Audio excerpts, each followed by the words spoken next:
practice, like to have you put things in practice to practice? You know what I mean? Well, this is not the only book I've read that's like this. This is the only one that's like really been focused. There are other book like As a Man Thinketh, which is just like this. And there's a book by not Earl Nightingale that I've read also, which is You Become What You Think About all day long. So My God, Prophet, I read all those books before. I have them. you have them. That's what's Yeah, up. there's Come on, man. also one called the power. I think it's the visualization. I need to tell you who the author is, but yeah, there's also that one. Yeah. Creative visualization, I think it's called. Yeah, exactly, exactly.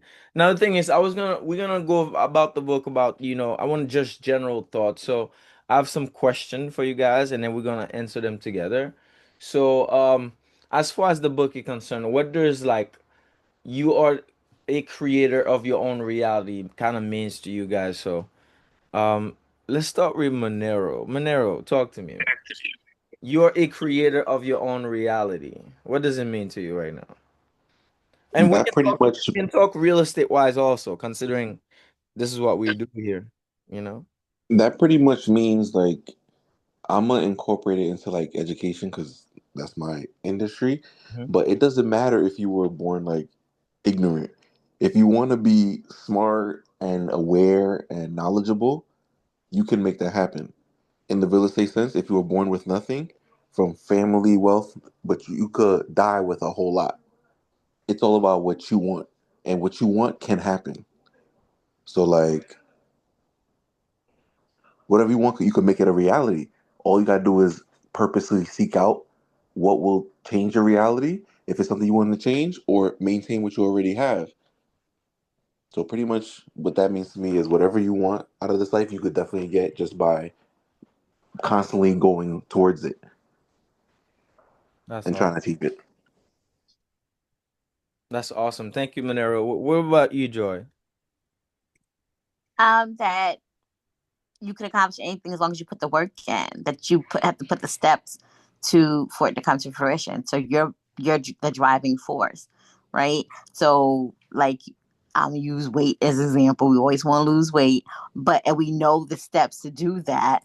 But if we don't put in the actions, then it's never going to happen. Oh, that's awesome. Very powerful. That's awesome. What about you, Ian? Do you want to add something? Something new or? Um, not really. I want to know if you meditate. That's what I want to know. I do now. I used to do a lot more earlier on, and slowly get back into it. As I'm reading this book, I'm getting back into it. But now, for now, as far as answering the question, you are a creator of your own reality. I think this is also about the good and the bad. Um, in my case, based on what I'm thinking, is just that you create the good as much as you create the bad in life. That's what I think, right? Do you think people bring bad to them? Because like my son always thinks he's so that life is so negative towards him, or that he just has bad luck. Like, do you feel that? Yes, I think so. I think if you like, this is the fun thing about life is that if you think the world's against you, the world will be against you. The same way, if you think the world's on your side, I think that would also happen. A lot of people No. they'll say stuff as in, there's no deals on the market. And they're gonna be right because that's what the true purpose of the law of attraction is. The law of attraction is you attract what you are. So if you don't think that there's any deals out there, you're not gonna find anything. But if you think that, my deal is out there, I just have to find it, then your mindset is different. You're vibrating a different kind of energy, and therefore the law of attraction stipulates that whatever you vibrate, you attract the same back. Therefore, by thinking positively, you attract the good. So if your son believes that, well, he has bad luck all the time, then the law of attraction will prove him right. Mm-hmm. Yep. Mm-hmm. Yeah, Okay. there's also a quote by Rumi that says, "Whatever you're seeking is seeking you." Yep. That is the law of attraction. Yep. That is same law. Same law. And the law is only based on reading the book, the law of attraction is only works when you're in the process of creating. It's not just you can just stay in your own house and then think, and meditate like for the house for God to give you $1 million, it's gonna happen. It doesn't work that way. I believe while you're in the process of creating, like we'll say, you're creator of your own reality. When you're in the process of creating this new reality that you're after, that's when the law works. That's when it manifests the fastest. So, but that's what I do think. And a lot of people think like, they're the most positive person, they're the most blah, blah, blah. But then again, you look at their life and there's nothing positive about them. Now, I do have, unfortunately, some of the example I have is from church because early on in life, I used to go all the time because of my grandma. So now a lot of these people, they'll sit on this chair and listen to the sermon about, how to treat people, how to be, and blah, blah, blah, a bunch of stuff. And then they'll go home to be the worst people. Like I've met some people from church. It's been they absolutely been the worst. So it's just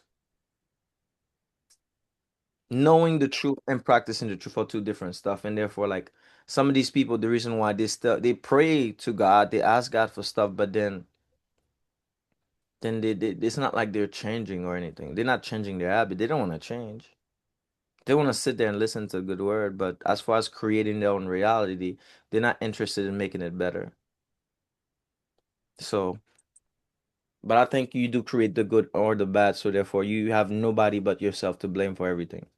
That's I what mean, I I get that, to be honest, but I feel like sometimes your environment has a great impact on a lot of things well I because you no keep going, keep going.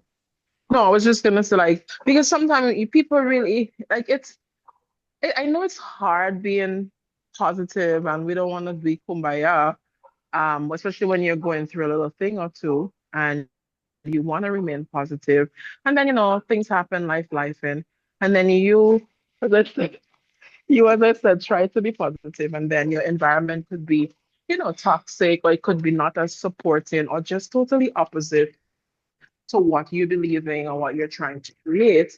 And because of that, they say birds of a feather flock together, or, just the power of association. That could help to drown out what you may want, even though you feel like you can summon it to you and all the beliefs, but the environment is just taking a toll or just have that stronghold on you. So I think that is important as well, or has a big influence or impact. I would agree. I would agree with that environment is, but the funny thing is that like even if you were in a bad scenario and the moment you start thinking positively, it'll be funny to see how the universe kind of comes together and like give you what you want. Like you notice that when like for weeks you're thinking negative about something and all you find back is negative stuff. But the moment you switch your mind to like, okay, this is what I want for my life. This is what I want for my life. And you find out some of the people that were in your environment that was toxic, they stop hitting you up. They stop calling you for some reason. It just happens that way.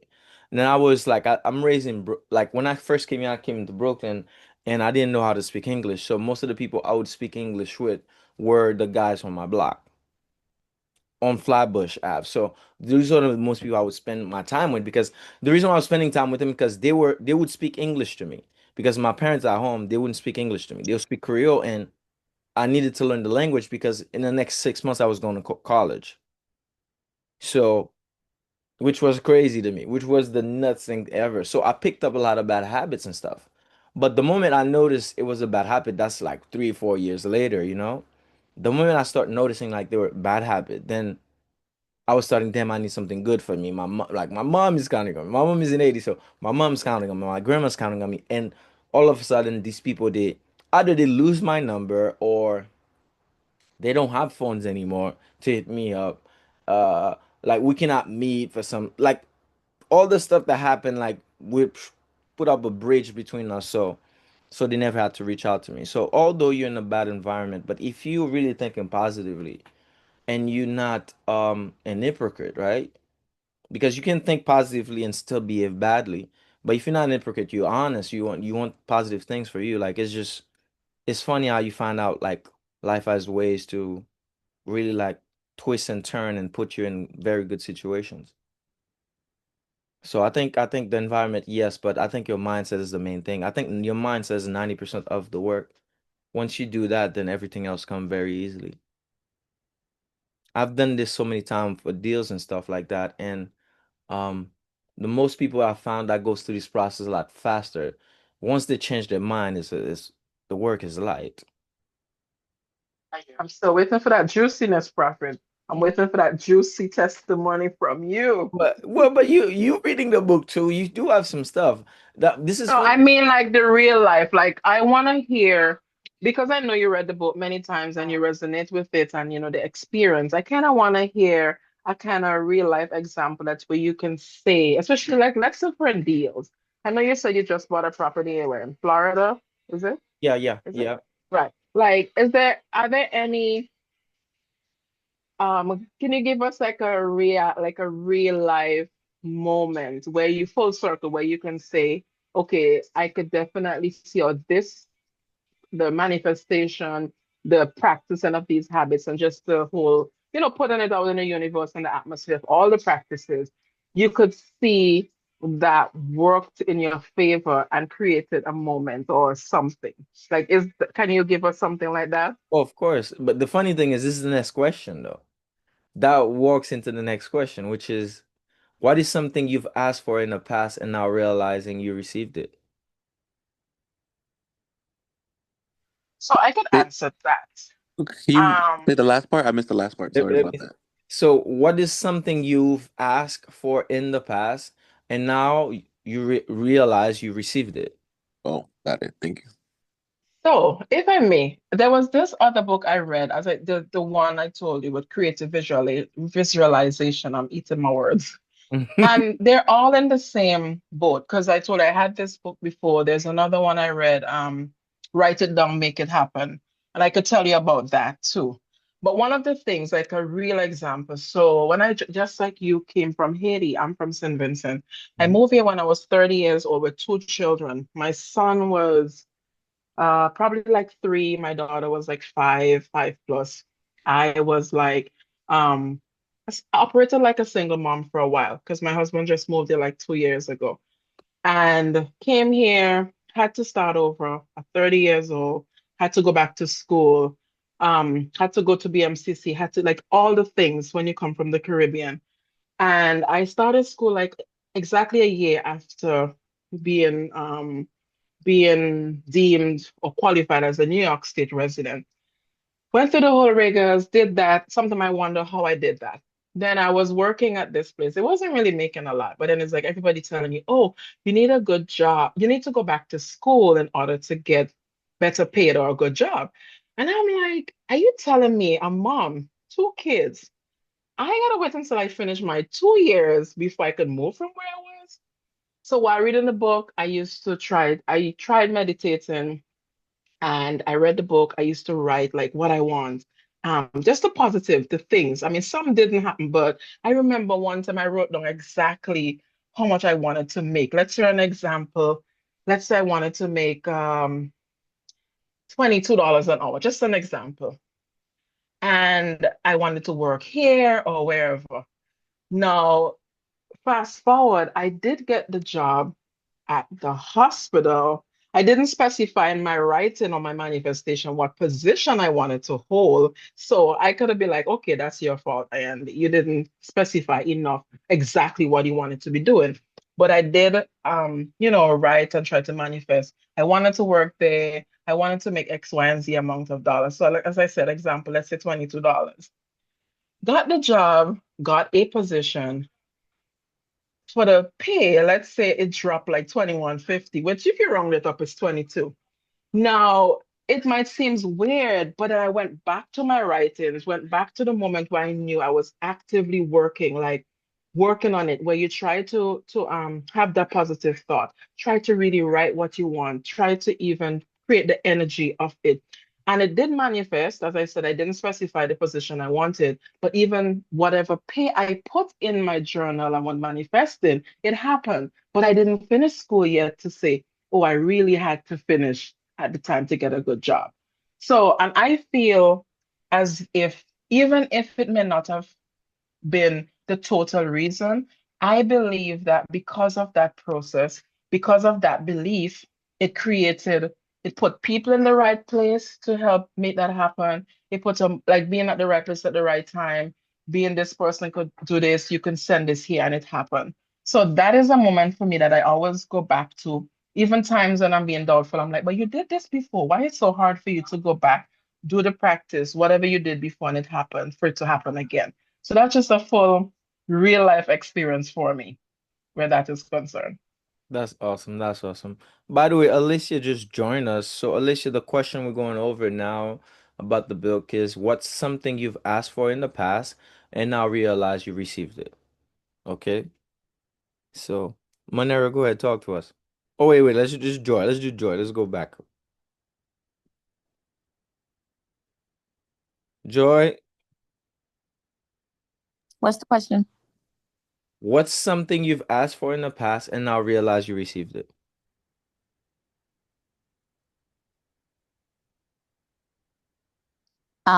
But so life is so hilariously funny.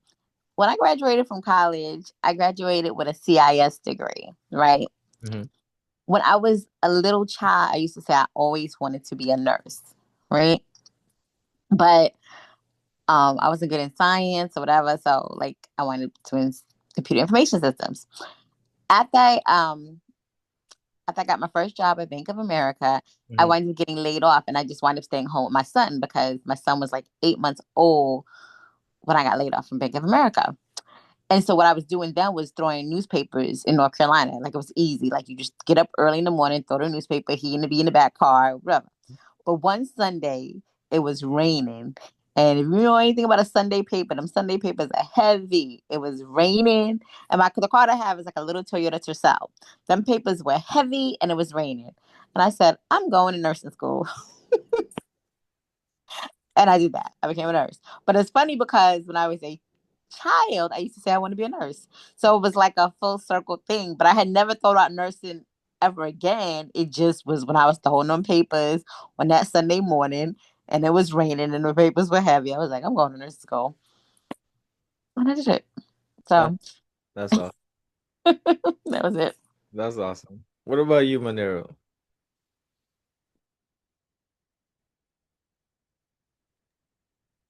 What I received recently and what comes to mind first is actually the job I have right now. Um, No way. Talk to us. been in education for a while, and then I literally, um, I have some college friends that I don't get to see so often, maybe like twice a year. And then last time we met up, we just put like three goals on a napkin, and then took a picture of that napkin and uploaded it to a Google Calendar invite for a year from now. And we like a year from now, things like this got to be achieved Mm-hmm. from all of us. And I just aggressively applied for the position, got a ton of rejections. But like I was mentioning earlier, you got to play in traffic. I literally just started like networking and putting it out there in the atmosphere. I'm looking for this, this, this. Everyone I spoke to. Next thing you know, one of the people that used to supervise me when I was in high school as an intern created a whole organization for people in that particular role and then invited me to an event. The price of that ticket, I'm someone I usually go to events that don't have a cost associated to it, but Mm-hmm. so the price was steep. And I was like, something on my gut is telling me just go there, especially if someone just gave you the alley oop. Mm-hmm. Went there. I think I really went because it was close to my house. It wasn't too far. But I went, talked to some people. Who knew I was talking to my future boss right then and there who gave me the opportunity? Oh, fuck. I literally just put myself in position, followed up. When nothing came of that conversation after that event, just kept following up and remembered a particular thing that she talked about that night, and an opportunity came up elsewhere, and I just shared that opportunity with her, and that just kept me in the front of her mind. So when a position opened up, I was the first person they thought about, and now I'm a year and a half in. So far, so good, and it's funding the property purchase. Come on, man. That's awesome. That's good. That's awesome. That was good with her. Talk to us, Alicia. I know you have probably have a ton of those. Talk to us, Alicia. I was really struggling to think of, hopefully I am in two. Okay, I think you let me see here. Okay. I was really trying to think of a situation where you said that I've asked for something and didn't realize I got it. And I think the closest thing that I could come up with to that is what's going on with my camera? The closest thing I can think of that comes to mind, and I guess it's on theme with what we're talking about in terms of work. Mhm. Um, a long time ago, and well, maybe not, oh yes, for maybe more than 4 or 5 years ago, I had told my family and I had told myself, I put it on my vision board that I wanted another stream of income. And now, mind you, I had no idea what that would be or how I would get it. And randomly, I had gotten an email from someone who I had interacted with doing committee work. And this was like volunteer work on your job. You know, like how you're on a job and they put you in a committee. You ain't even want to be in a committee sometimes. So I was in a committee. This particular committee I did enjoy, but the overall commitment to the larger committee I did not to be in. So I had been doing this committee work. She reached out to me and I didn't understand the nature of the email she sent me. I was like, okay, whatever. I went along with it. I had a conversation with her and lo and behold, I didn't even realize I was technically being interviewed for something. I had no clue because it was so informal. It was a conversation like, hey, what do you think about this? And what do you think about this form? You think you'd be able to do something like this? I was like, yeah, okay, whatever. And then they were like, hit me up, I think like the next day or 2 days later, hey, we would like to work with you as a consultant. I was like, what? I could never ever. The, when I tell you there was no way on God's green earth that I could anticipate this conversation, as I told you, the email caught me off guard. I didn't even realize the conversation, going into the conversation, it was a conversation to explore my interest as being a consultant for them.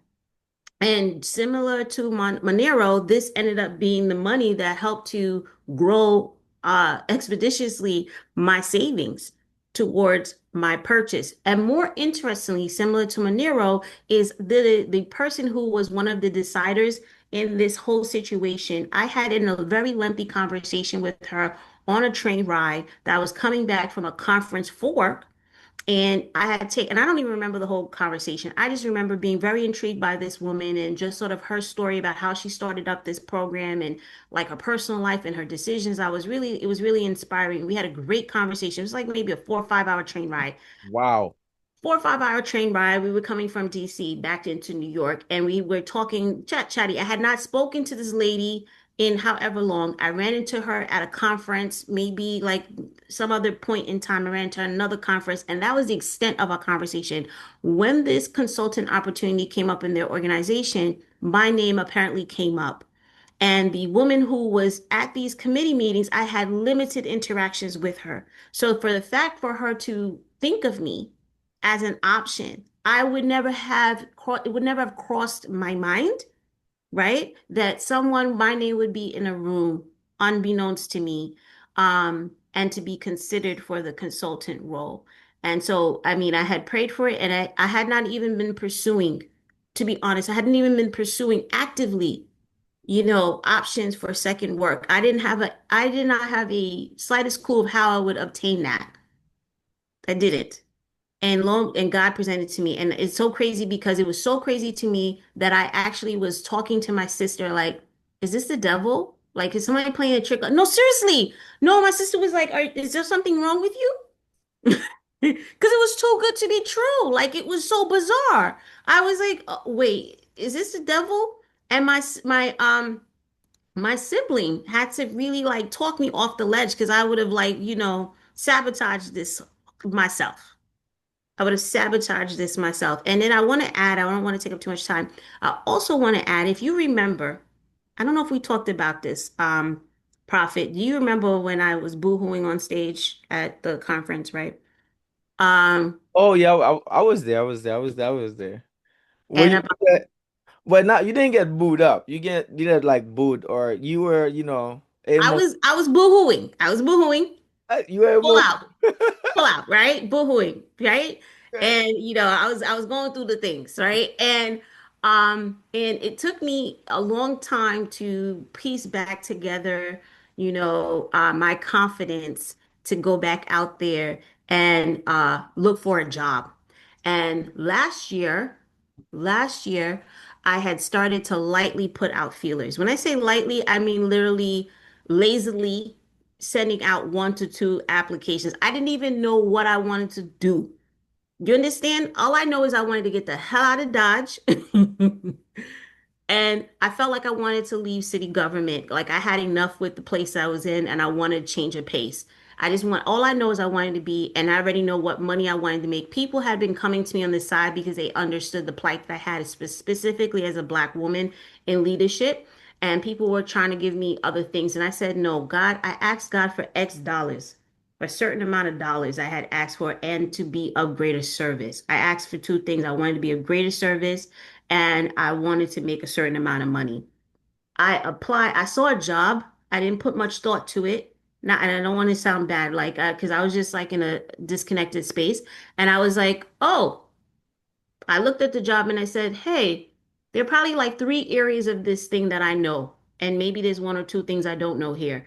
Um, and that's enough, right? I said, I think I could do this job. I just sent off my resume and then I realized, hey, this might be a program that my friend knows something about. I reached out to her and I said, hey, you know anything about these places? She said, yes, that position is in my area. Needless to say, I interviewed, I did all of the things, and I didn't even know, once again, clueless, me. I went for the interview, and apparently they had made a decision and they had started asking me for paperwork. And I was like, hey, hold on, wait, hold on. Did I get this job? Everything, I don't want to say everything, but what I asked of God, I received it. I didn't get exactly the dollar amount that I wanted. I was only a few $1,000s off. When I say few, like literally a couple of $1,000s off. And am I able to be of greater service? Absolutely, I'm able to be of greater service. Am I in a higher position of leadership? Absolutely. And more importantly, did I get the money that I asked for? Absolutely. And am I learning and growing? Absolutely. Am I also stressed? Absolutely. And I was gonna say you could make the deficit in overtime Hmm? if you want to. You said About it was overtime?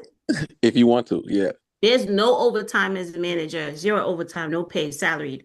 Oh, But that's fine. I'm accustomed to that as a manager. But moral of the story is I waited out. People were coming to me with positions that were like 20, 30,000 less than what I had asked God of. And I had to say to myself, if I'm believing that God is gonna provide this, and I don't know how it's coming to me and who gonna give it to me, but I'm gonna have to wait for it. I can't just jump on the first ship out of here because I just want to get out of here. And lo and behold, I showed up and for that interview and I got that job. That's so awesome, man. That's awesome. That's awesome. Now I want to share some stuff with you guys. So, for the longest since I moved here, I don't know where I've got this idea. I think I was in a sales job. I think that's what it was. I was in a sales job. One of those telemarketing job. Amways. Um, there was so many of them. I, Amway. I used to be in that way. Oh my God, so many of them. Now I can't remember what book I read while you were training as a salesperson. We gave which gave me idea that I wanted to be kind of like financially free. Like I wanted to be able to like be able to pay for stuff and everything. So as I had this idea, I didn't know how I was gonna do it. And then I started learning technology such as computer information system, which is where my first degree came from. At the time I was going to BMCC. And like you, Ayundi, right? I was headed to BMCC and I was doing like learning English, do all that stuff. But I know technology was gonna be a major thing later on. I knew that much. But financial freedom, I didn't know what I was doing, but I kept asking God, I'm like, this is what I want, this is what I want, this is what I want. Until I remember it had to be in right after the military. So I'm talking like 6.5 years later. And I'm like, if I don't do this now, I'm never gonna do this again.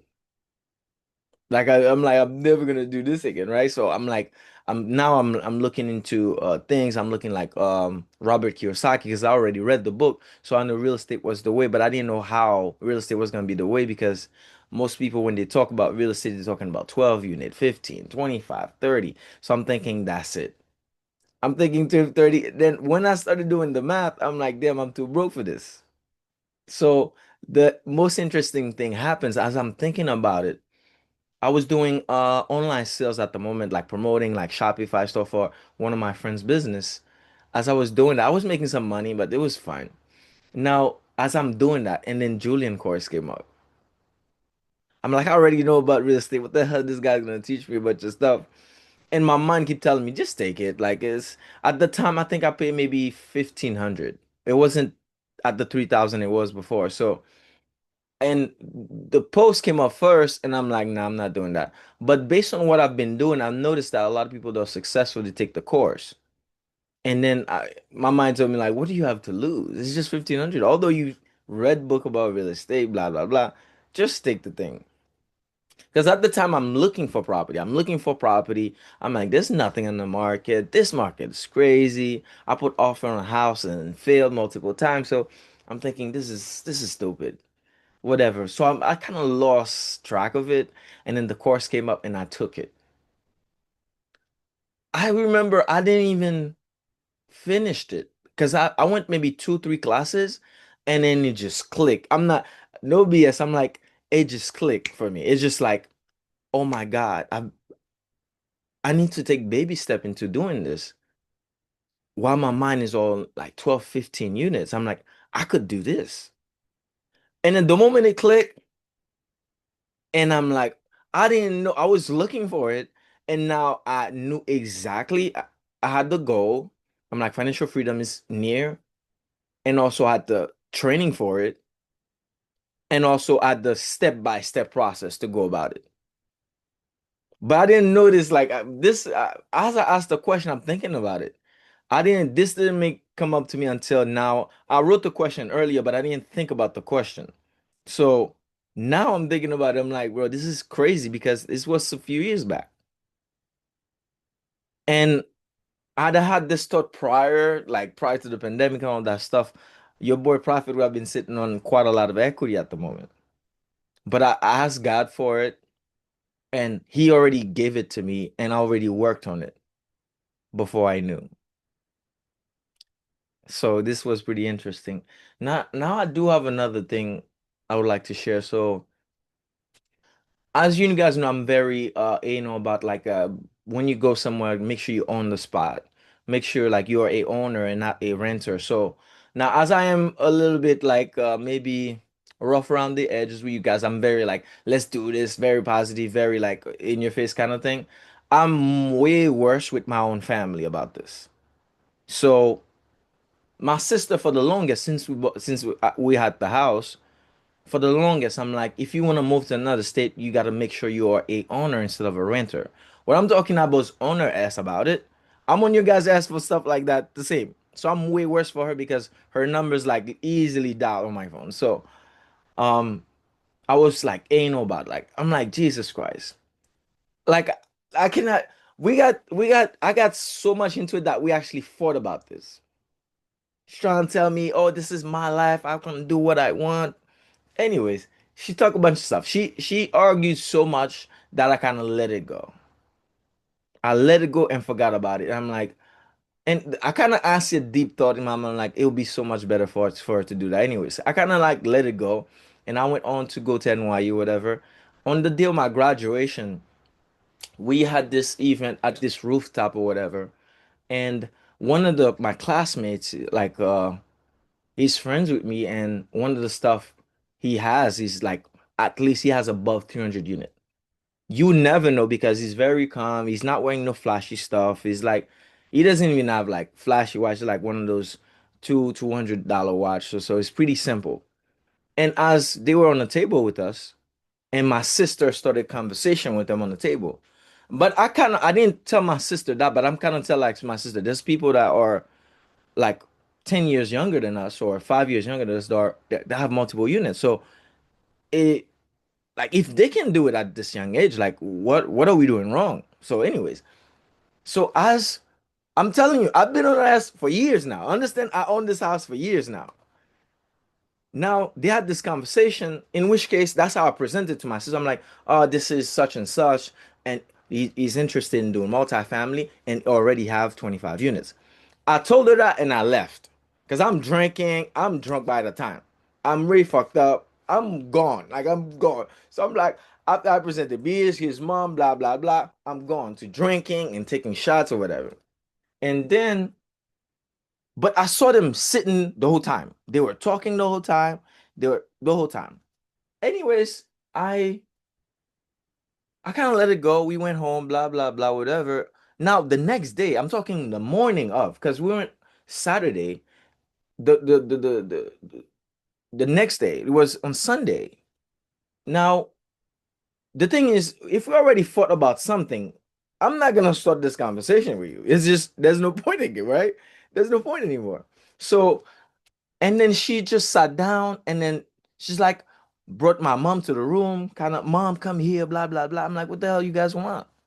Right? You don't like that. It's Sunday. I don't want to hang out with you guys right now. So it's like, no, come here. We got to talk.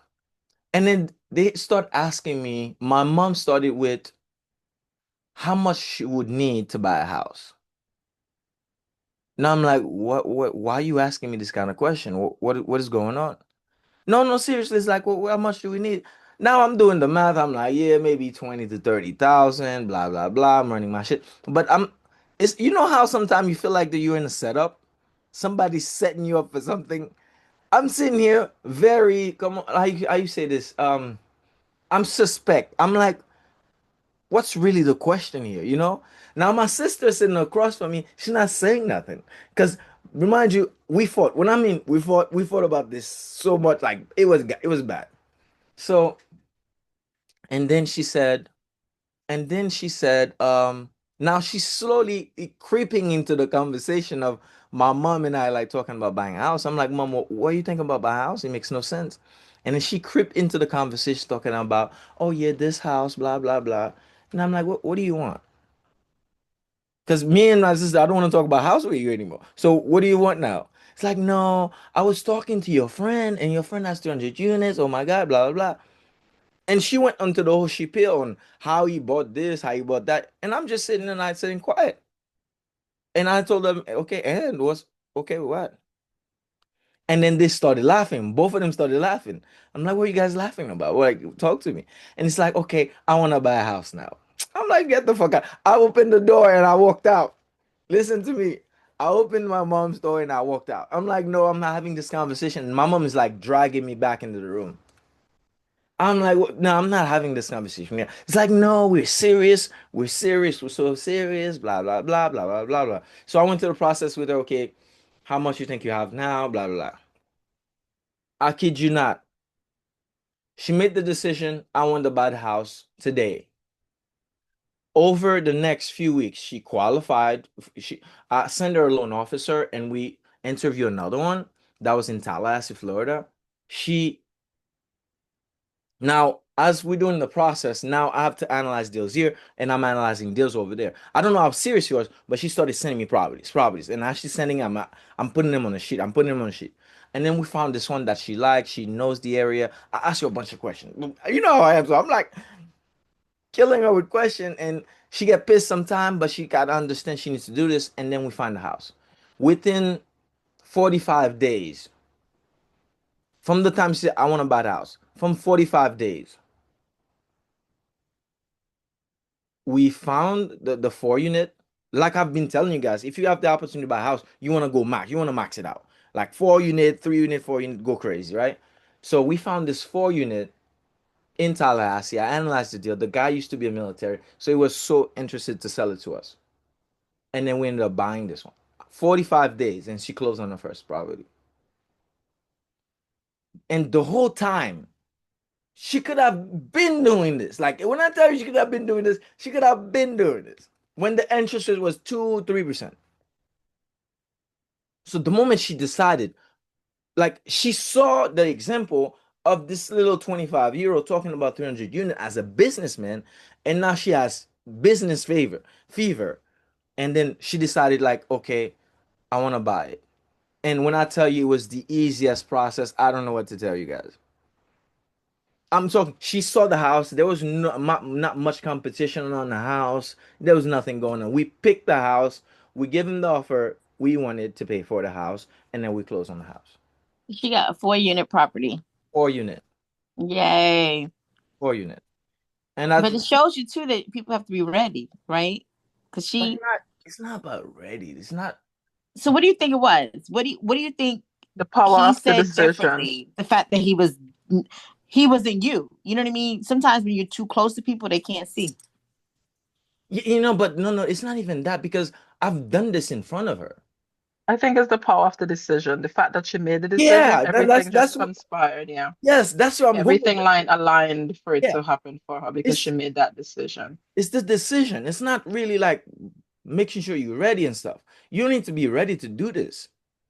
Now And the and thing if is, we have to like compare with the book too, in she making the decision, I think there was a release for her too. Because she just released it. Okay, I want it, and she accepted that she wanted. She didn't, there was no resistance. She really made up her mind that she wanted it, and it just became an ease. it was the easier. Now what I'm saying is that the reason I'm giving you this story is not like other people doesn't know about real estate, right? Now the thing is, she already has the map because I did the map in front of her. She was there with me as I was buying this house here that I live now. So it's not like she didn't know before. You see what I mean? She knew before. Now the thing is, she has decided. That's really what we think, because sometimes you have to decide to do the right stuff. The Bible says this. You learn to do right by people, but you haven't really decided to treat people properly. That's why a lot of people, you find them in church, they're the worst people, because they read the Bible, but they read it and then it's like they read it and it comes from one brain and out the other way. They're not using the stuff. They're not using it. A lot of people know like real estate is the way, but they don't want to go through the process of being qualified, work your credit. You have bad credit, you work on your credit. They don't want to do any of that stuff. So the moment she was like, I want one. I want to start with one because this little shit has one. That's exactly what she said. I'm like, this 25-year-old has this. And I'm telling you, she wouldn't stop talking about it. The moment she was like, okay, like with me, blah, blah, blah, she wouldn't stop talking about it. I'm like, if he can do it, I can do it too. And then he's like, automatic. Within 2 weeks, we identified the property. I went into like, okay, what's good about the area? We have 3 colleges. Okay, we have a lot of government workers here. So we have guaranteed rent if somebody rents to us. Okay. We have okay, all these colleges, so it's a college town. Okay, let's get something that's close to the college. As I'm building the plan with her, I'm like, let's get something close to the colleges, not too close, but close enough that we can have both sides. We can have either a government worker or a college student. And then I kid you not, boom. I went to Dallas one time, and it's the day for the closing. But the whole time, like as she's doing the same I do with you, I'm like, show me the video. Okay, what's the video? What's the house look like? Okay, what's the format? Okay, what is that? What is that? What do we compare with? Oh my God. 45 days, I'm telling you. Easy work, 45 days. She decided, boom, gone. Now she's looking to rent. Like, how do I talk to tenant? Like it, like I mean, the power of like knowing something and making a decision about it to apply it is two different stuff. You can read a book about being a good person, but that isn't gonna make you a good person. You have to apply some stuff. That's why you read the book, right? The book said meditate and do all the stuff. If you don't do none of it, like you cannot reap the benefit. The book is like asking and is given. You're not asking for anything.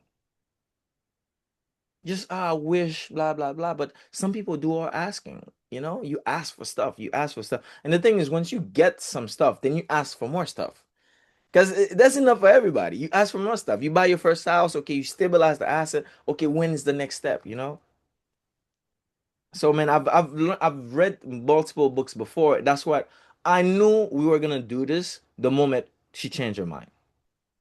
I knew this was done. I knew for a fact this was done. And I've noticed a lot of us here also, once we decide, now, wow, I have another example. I have Rose. For the longest, Rose was like, I'm moving to Connecticut. I don't know how many times you guys been on call. Rose like, no, I'm looking for Connecticut. Here is too hard, blah, blah, blah, all that stuff. We were in a contract for a property in the Bronx, but Rose always wanted to be in Brooklyn, right? Tisn't right. She always wanted to Brooklyn, but the property we found that was like, I'm talking, she would live on a two-bedroom nice house with parking for free. Because there was already a tenant in the building collecting like 3,600 bucks, and the other unit gonna rent for about the same, which was awesome for her. We found it. We're on contract for a year, 1 year. The day the contract ended for the next one, and as a matter of fact, we're waiting for one of the tenants to leave. Also, that's one of the main things she didn't want. She didn't want the tenant in the house and stuff like that. So we the tenant took a year to leave. The tenant left today. We went to see the house to make sure it was empty the next day, and then the contract ended that same day. He decided that he didn't want to sell it to us anymore after a year. After 1 year, she Oh decided my that he didn't goodness. want So to. this property that she has now, that wasn't the one. I thought this was the one she was Oh no, waiting on. no, Oh, wow. no, it wasn't the one. We were in the Bronx after a year, and I That's remember, awesome. you know how Rose is not the tallest person ever, so she gets really pissed. She like get really pissed, and I'm pissed because I'm like, we've been I can working see with you that. for a year. We've been working with you for years. So I was really like, I wanted to choke him out because we were in the house with him. So now what changed completely was that me and Rose were driving back from the Bronx, Rose is right with me, and Rose said something like, Rose, knowing Rose, like she all about, hey, I want to move to Connecticut. Forget about all these states here. I'm going to Connecticut. That day she was like, Prophet, you know what? He can keep the house. We're gonna find something in Brooklyn. She said it like this. You understand? She could have been pissed and livid, but she was like, you know what, Prophet, we're gonna find something in Brooklyn. I kid you not. Few weeks later, we find the house. Few weeks later, we find a house. And when I say this, usually it's hard for me to talk to us about deals and how things work, blah, blah. This deal was like easiest. We looked at it. I'm like, Rose, this is the margin for three families, 1.2. They want 1.1 something. They wanted 1.2 for that. So I'm like, the house is priced well, but I know the realtor that's selling the house. I'm like, bro, we can get a good deal out of it. I'm like, let's remove. I think I'm like, Rose, let's try to buy it for 1.1. Let's remove 100,000 from this three family. If we do that, we're gonna be sitting on good equity. And we shot for it. We ended up buying it for 1.1 10,000. Man, like Rose just decided. I'm like, yo, Rose was like, we're gonna find something in Brooklyn. And I'm like, kid you not, in Brooklyn, we found it, and then now she's moving to the house. So Yeah, I it's spoke it into existence. She said we're gonna find something in Brooklyn, and you said we're gonna get it for 1.1. but it And was it was just back to back.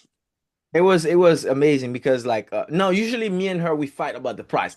Oh no, let's try to reduce it some more. But the thing is the house was already done. Everything was there's not much that you could clearly see that needs to be done. So it was pretty interesting. I'm like, well, let's try to reduce this because I wanted to like fight a little bit with them. So it was interesting. But it's power of decision, followed by action. So in the book it does say that the power of attraction only works when you're in the process of creating. So sit at home and meditate and pray and blah, blah, blah. It's not gonna work. So I think all of your stories have to do with like, I want this. And then I'm starting to do this. You, Monero, you were doing into like you were putting yourself out there. You were putting yourself out there, and the universe, like, yeah, I'm gonna give, I'm gonna hook you up. So a lot of people they want stuff, but they're not putting themselves out there. Oh, I want a multifamily, but hey, listen, I don't want to look at this house. I'm like, bro, what are you talking about? Like I mean, we've heard this multiple times on the call, where it's like, oh, I see this house, I don't like this house. This is blah blah. This is negative. No, but you can't not like this is not gonna work for you. There's deals I found. I went to one house and the realtor sent me to the other. Monero, what happened last Saturday? Come Yep, on, you're bro. right. What happened Saturday? Out of nowhere. And that No, was the best house we saw that day. the best house you saw that day wasn't even on the schedule. It was an alley. It wasn't on The the power of schedule. a conversation. Man, that's what I'm saying. Is like you cannot sit at home and expect God to give you stuff. It's just not gonna work. So as we went and looked at properties, people had other suggestions for us. Hey, listen, you guys are interested in this house? I have a better one next. Like you guys can walk to it. And we easily walked to the next house. Which was a game changer. Easily, easily. And the other house was beautiful. It's Best one. beautiful. The kitchen was nice. I mean, it was beautiful. And that's what I'm saying. It's pretty interesting how some of this stuff. But that's why when I read this book and I read and I just stop for a second because I'm thinking, damn, this happened multiple times already. I asked God for stuff and He gave me. I asked God to like keep me positive, keep me around good people, and I would start losing people. I'm like, I don't know where these people are. And then it's like, that's why you saying something about the environment. Yes, but you are creating the environment. You're a creator here in this universe. You have to send like you have to take credit for the good and you have to take credit for the bad. So that's what the book is all about. Asking and is given. So, but a lot of people they don't think they ask for the bad stuff. You're asking for the bad stuff. That's why the bad stuff come to you. And speaking about the book, like I mentioned while I was reading it, it started like giving me anecdotes from things I've heard of or stories I've heard of. Like I don't remember the boxer's name or whatever, but was it Mike Tyson or Buster Douglas or something like that? Yeah. But apparently one of their parents died, and Yeah. they promised their parent that they was gonna I be stuck this year. His mom the died. His mom told him. yeah. So he told his mom he was gonna beat Mike Tyson, and he was the first person to beat Mike Tyson. Yeah. No, You but would have never believed it no, the because thing no one what could beat happened. him. Yeah, but the thing that happened is that the mom went around the block and started telling everybody his son's gonna beat Mike Tyson. Oh, see, I didn't even know that.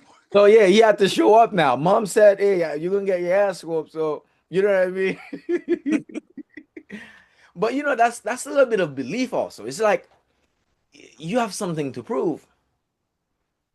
Hey, mom said, "Hey, listen, you're about to get your ass whooped." So it's like I can't let mom down. So it's like, okay, yeah, you're unbeatable, but hey, listen, we're gonna figure it out today. It's the same thing Yeah, for us. The thing is, I'll say like this: if your goal is to get the property you want, looking at properties is within the margin of you creating that reality.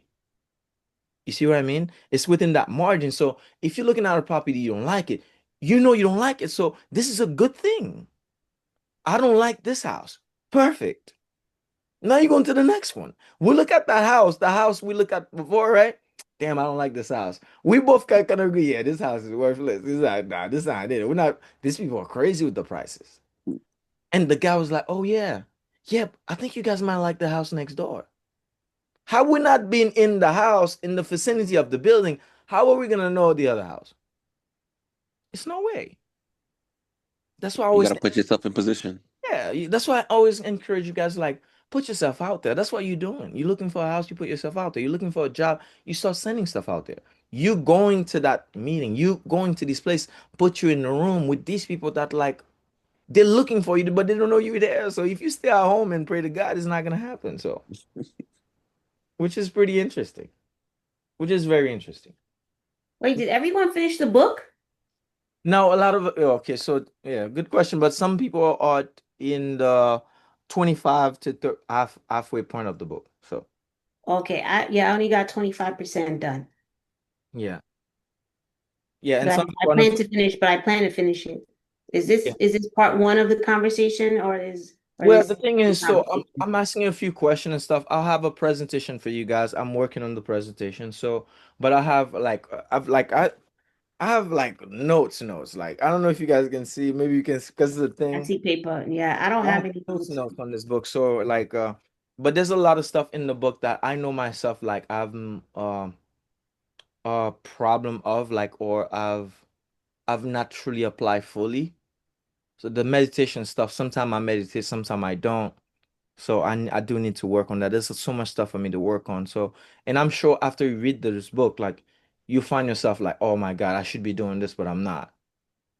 So we and that's why like I'm sharing the book with you guys because I want you guys to like we should all work towards this stuff kind of stuff because it makes life so much fun, man. So much fun. It's like you wrote something down and for it to see how it's gonna like you know you wrote it down and then you wait to find out how it's gonna work. Okay, I have another story. How This close you could get. yeah, I have another story. Listen, one of the stuff before I started NYU, I told myself I wanted to close a deal with one of my fellow NYU graduates. I kid you not. Listen, we graduated in a week. The deal fell on my lap, a 17 unit property. Now, I explained the good about some of the stuff. Now I'm explaining to you some of the bad also. I wrote it down. I'm no kidding. I wrote this thing down. I want to close the deal with one of my fellowship, blah, blah, blah, in at NYU. The week prior to us closing, one of my friends is closing on a 17 unit. All you needed from me were 50,000 for 8% interest, which I will be what you call an LP, a limited partner. Now, when you're closing a deal of this magnitude, there's two things. There's a limited partner and there's general partner, a GP and an LP.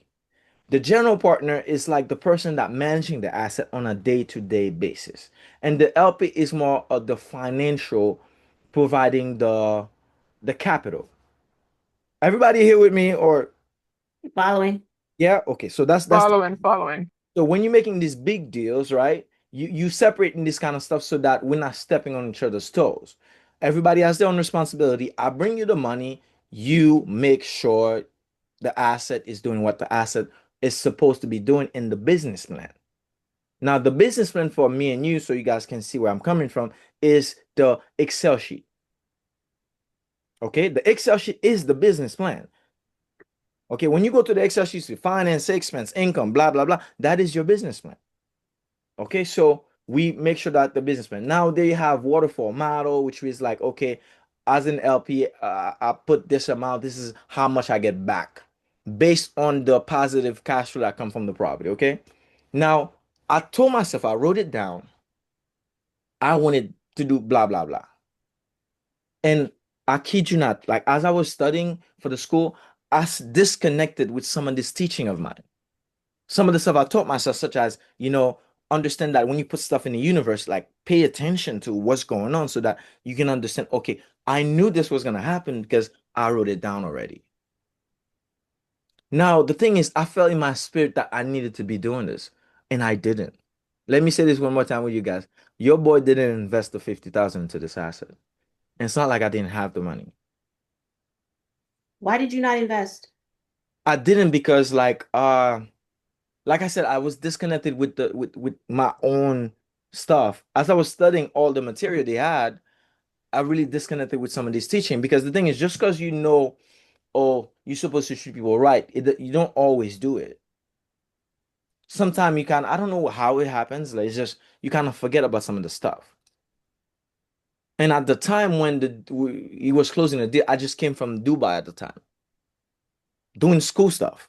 I came from Dubai and stuff, and then homework and blah blah bunch of stuff, right? I was doing. So I kind of disconnected with this kind of stuff and I didn't make the investment. Now everything he told me about the property checks my it checks my what I know to be good about a property, but I didn't invest the money. So everything was in your buy box and you still didn't do it. I didn't do it. Like I'm talking purely on me making the decision of not doing it. Now, Was it fear? one of the reason why I didn't, one of the reason why I didn't, because my friend didn't give me enough the information. Now, the thing is, I don't never wait for people to give me information. I go and find it for myself. I would normally drive to the property and all that stuff, but I didn't get to do that because I was doing all the other stuff. So it Sounds wasn't like his you had fault. some resistance. No, yeah, exactly. I wasn't allowing myself to be successful. Do you guys see that? In the book, it said you have to allow yourself Yes, to be it's a successful. self-sabotage. Yes. Would it have been like, yeah, I think maybe is it that you thought it was a little beyond you, you just wasn't sure, you start telling yourself different things, the magnitude, maybe you wasn't ready. No, but it's not even that. It's that I wrote this thing on them, but like I knew this to be true because I remember writing it, but I froze on it. Like I froze on it. I one night, the night before, I remember I couldn't sleep. I was having a hard time. So I knew in my spirit the decision I made was the wrong one. But then again, it is good for me because I know in my soul now, once you write this stuff down, like pay attention and let's move forward. You got what I'm saying? That's how the lesson I learned from it. And this is why this is why like I want you guys to like not only get the knowledge, right, from the book, not from me, because I'm not that smart. So, but some of these people, they're a lot smarter than us. So get the knowledge from these people so that we can go and apply it on ourselves. But there's no better way to do this by doing like the business, the real estate, the deal with tenant, be nice to people, kill people with kindness. And over time, you learn to like trust your gut more and Exactly. react on gut instinct faster instead of Yeah, delaying. Because exactly. the more the delay, the more you think about the worst that could happen. And once you Yeah, start thinking about the worst that could happen, you already down the hole. It's over. yeah, Exactly. the brain start working to Exactly. give you reasons. And this was completely my fault. It's nobody's fault. I said I create my own reality. I created this thing. I put it into the universe, and the universe keeps like, here's what you were asking for. You graduating next week. Here's the fucking deal. And I backed away. Now, granted, I did say that, but I still did it. Let me put it this way. I still did it.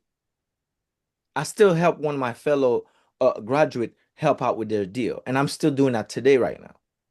As I'm putting one of his properties on the market. It's a commercial spot. I'm still doing this today, but I didn't do it to the magnitude. Like I asked the universe for something, and the universe like poured in on me. Like, okay, so this like I'm not gonna lie. I'm really like a little bit pissed about it. So I'm really pissed about it, but I understand that we were disconnected a little bit from like my own teaching and stuff, my own stuff that I taught myself to look for, especially when I write some stuff down. So um, which was pretty annoying. I'm not gonna say pretty annoying, but then it's fine. It's fine. I'm gonna get my chance again, and this time I'm gonna create it myself.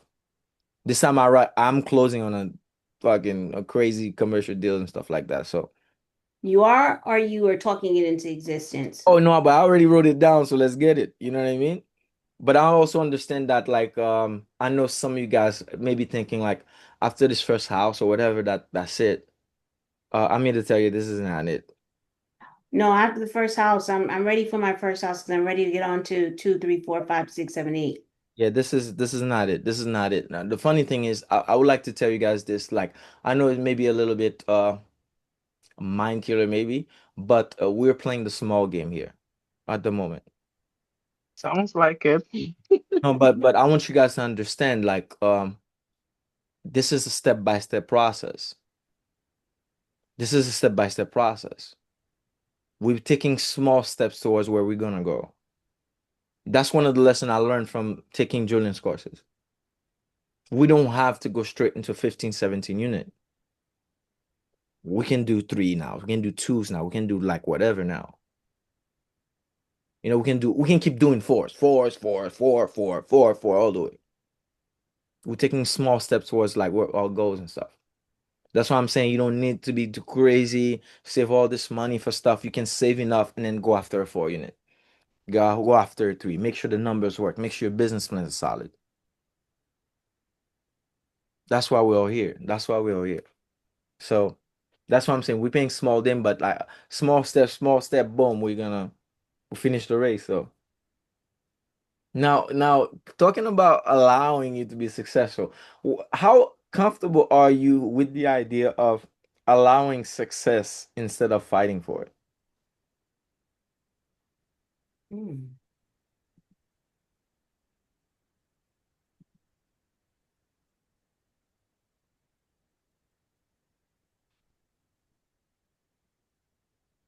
Come on, talk to me. How comfortable are you with allowing success as opposed to fighting for it? Yep. I I mean, For I'm me it pretty. Oh depends. Go ahead. Go ahead. Sorry. no, you good. You good. Oh, I was just gonna say it depends because sometimes where we tend to decide how do I put this? Like for example, let's talk about properties on doors. Like I might be comfortable or think that, oh, I'm only okay, or it might be only possible for me to get a two-door unit or three or four doors, while it very well can be six or 10, but because of my mind is not there yet or not ready, or you're trying to tell yourself otherwise and find all the things that may not go right because you think you're not ready. So in cases like that, I think it depends. You talk yourself in and out of it, depends on what you're ready for, what you allow your limits, what you think your limit is and what you allow it to be. So sometimes self-sabotage creeps in as opposed to someone else. They have already gone through the smaller stuff, and because of their being comfortable with the smaller stuff, the next step is more of a playing field for them or a more easier route. And even though they're like in a 10-unit space, probably reaching to 20, they might not be there yet either, and they have their own limitations and struggles on that level. So I think it depends on where you're at the time or where you allow your mind or your limit to take you, if if that makes sense. Yeah. And by so what you saying it depends, but depends on what? What do you mean? Like mindset kind of thing? Is that what you mean? Yeah, and yes, the limits you put on yourself. So there are times when you will accept that, yes, I can do this and this could happen for me, when other things or other bigger things can, but you just don't have the eyes and the capacity and the knowing to accept it, and you just talk yourself out of it. Hmm. That is very that is very that's very deep though. Because we do talk ourselves into a lot of a lot of blessings and stuff. So yeah. Oh, by the way, T just joined us. T, we're going over some of the stuff. I'm just asking questions and stuff to invoke a bit of a thought and about the book and stuff. T, did you get to read the book at all? I downloaded it. I have it now, so I'm gonna start. Okay, awesome. Okay, cool. That's awesome. Definitely do that. I'll have a whole presentation for you guys next time. So, all right, cool. Alicia, talk to us. How comfortable are you with the idea of allowing, oh no, Moreno, you wanted to say something. So how comfortable are you with the idea of allowing success instead of fighting for it? Um, I'm pretty comfortable with that. Allowing it to happen. I mean, that sounds good to me. If I'm just walking into blessings, I will not deny any blessings that come my way. However, I do acknowledge a different feeling when you're like aggressively going towards something and the satisfaction that you feel when you finally get it after going through like a lot of dirt, mud. Like I'm glad all those efforts weren't wasted, and now you get the chance to experience the lesson of hard work pays off. There is a greater satisfaction there as opposed to when you just fall into a good opportunity or success. But I'll take both. But you guys understand, like when it says allowing and fighting, which means like the allowing part is like the easy way. It's just kind of like I just like, okay, 50,000, here's 50,000, let's get it. That's me allowing. Fighting is like, okay, is this make sense? What's going on? Why am I buying this? Blah blah blah. I fought it.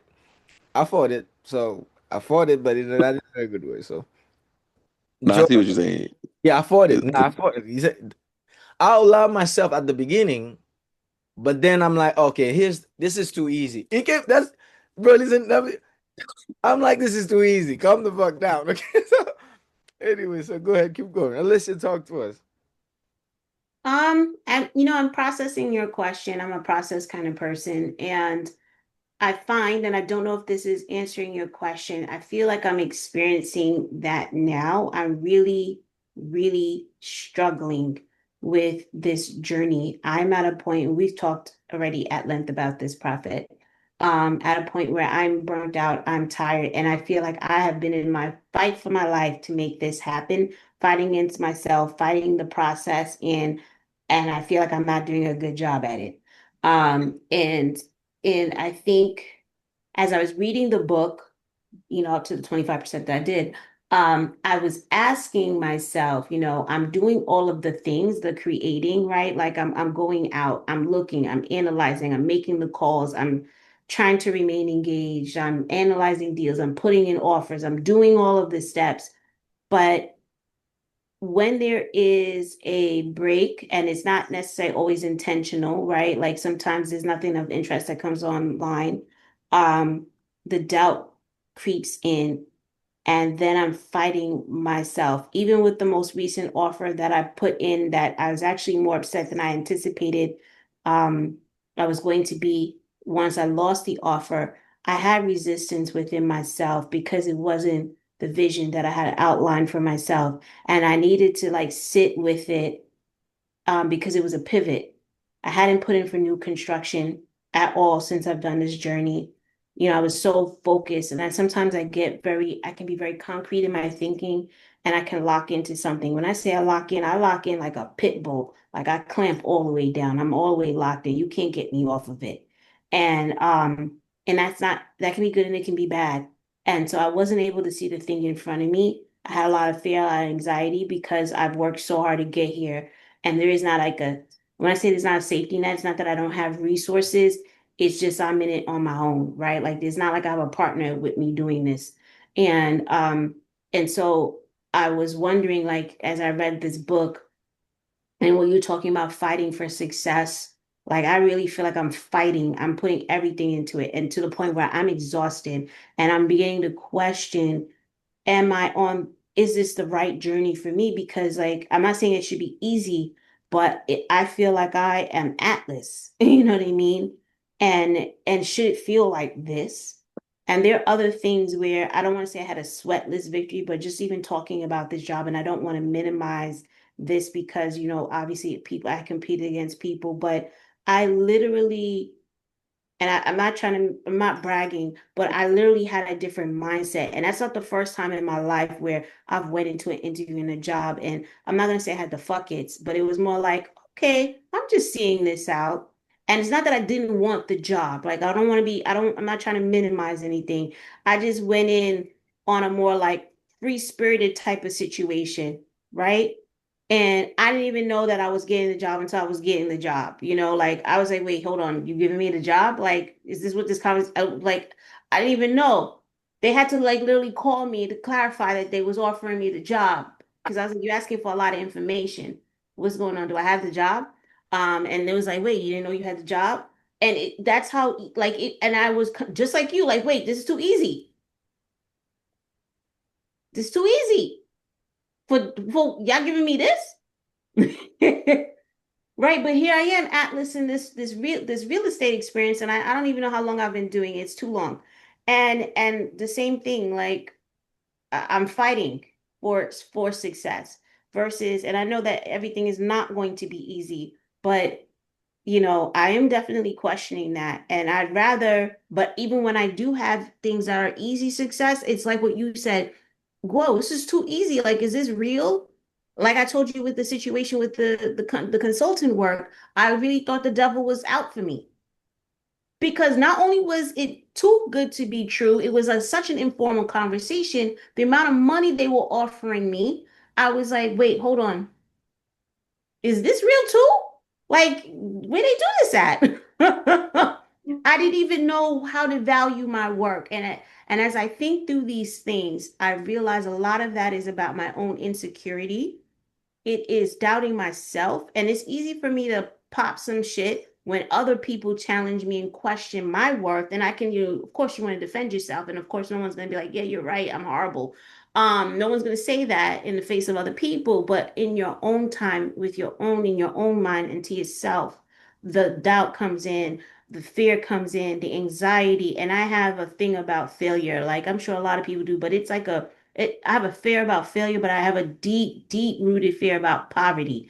And so it holds me back sometimes. I'm working through it, but I struggle, I think, with both at times, both like the easy success. I say all that to say the easy success and the hard stuff too, because at the end of the day, it all still comes back down. I don't know why. I'm like, I did something wrong. I wasn't enough. Something ain't right. Something ain't clean in the milk. And it's tough. It's tough. And I'm definitely there right now. Um, with the difficult success and wondering if this is what this looks like. And yeah, I hope I wasn't rambling. I hope I answered the question.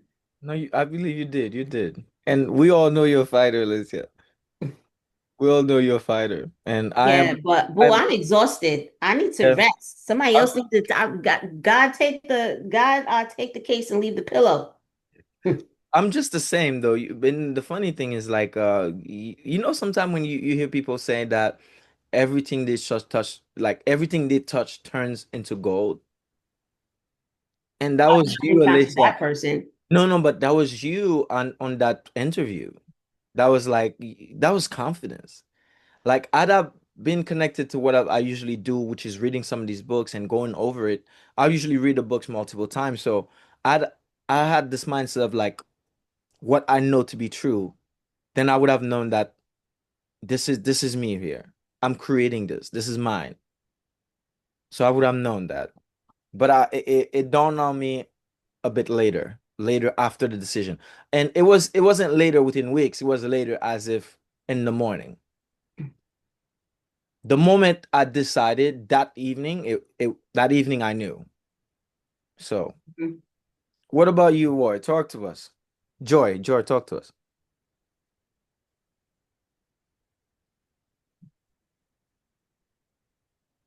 I think Joy probably No, I was trying to unmute. talk to us. Um, what was the question? How comfortable are you with the idea of allowing success instead of fighting for it? I would like to think I'm comfortable, but I think I might have like a little fear. You know what I mean? A little fear. Only because it's like if it comes too easy, is this for real or is something gonna go wrong? You know? But you know, funny thing is, us black folks, we do have this culture of, oh, if it's too easy, it's a scam. So, so there's some truth to that. So, Yeah, so that's the thing. So let me see. what do you think? Like, are you fighting some of the stuff, or are you allowing some of the stuff that you've been looking for to come into your life? Allowing it, just like how the like with the whole loan thing, right? Mhm. Like for the longest, I was trying to figure out how to get out, this cash out that house in Charlotte, and it just wasn't working. And I don't know what to say. Ask this guy, and I asked the guy, and then asked the guy. He gave me a guy's number, and in like 3 weeks, boom, it happened. I was just like, oh my goodness, it was that simple. When I've been struggling for years trying to figure out how to get money out of this house. So yeah. So I'm just gonna have to ask more questions and just be teachable. That's awesome. Awesome. That's awesome. Thank you for sharing with us. Yendi, did you get to answer the question yet? I mean, I think so. I don't know. I think I fight for it more than allow it. I don't know why. It's like you're gonna tell me all the things and I'm gonna still look for the reason why it can go bad. My husband and I fight about this all the time. It's like no matter you're gonna tell me 10 things. And I'm gonna be like, yeah, but what if it go this way or what if this happens, you know? Sometimes it feel like it's too good to be true, or you really want it, but then you're thinking like again about all the stuff.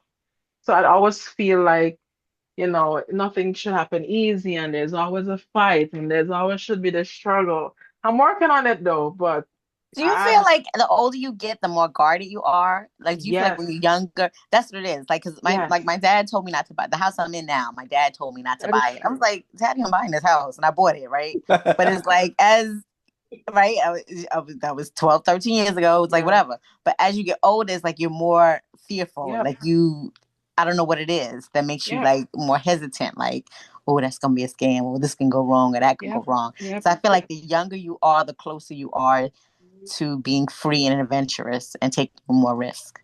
The older Very you get, true. I think the more guarded you become. Yeah. True. I think some of that's the case, but I also look back at myself and honestly, I also was like this at a younger age too.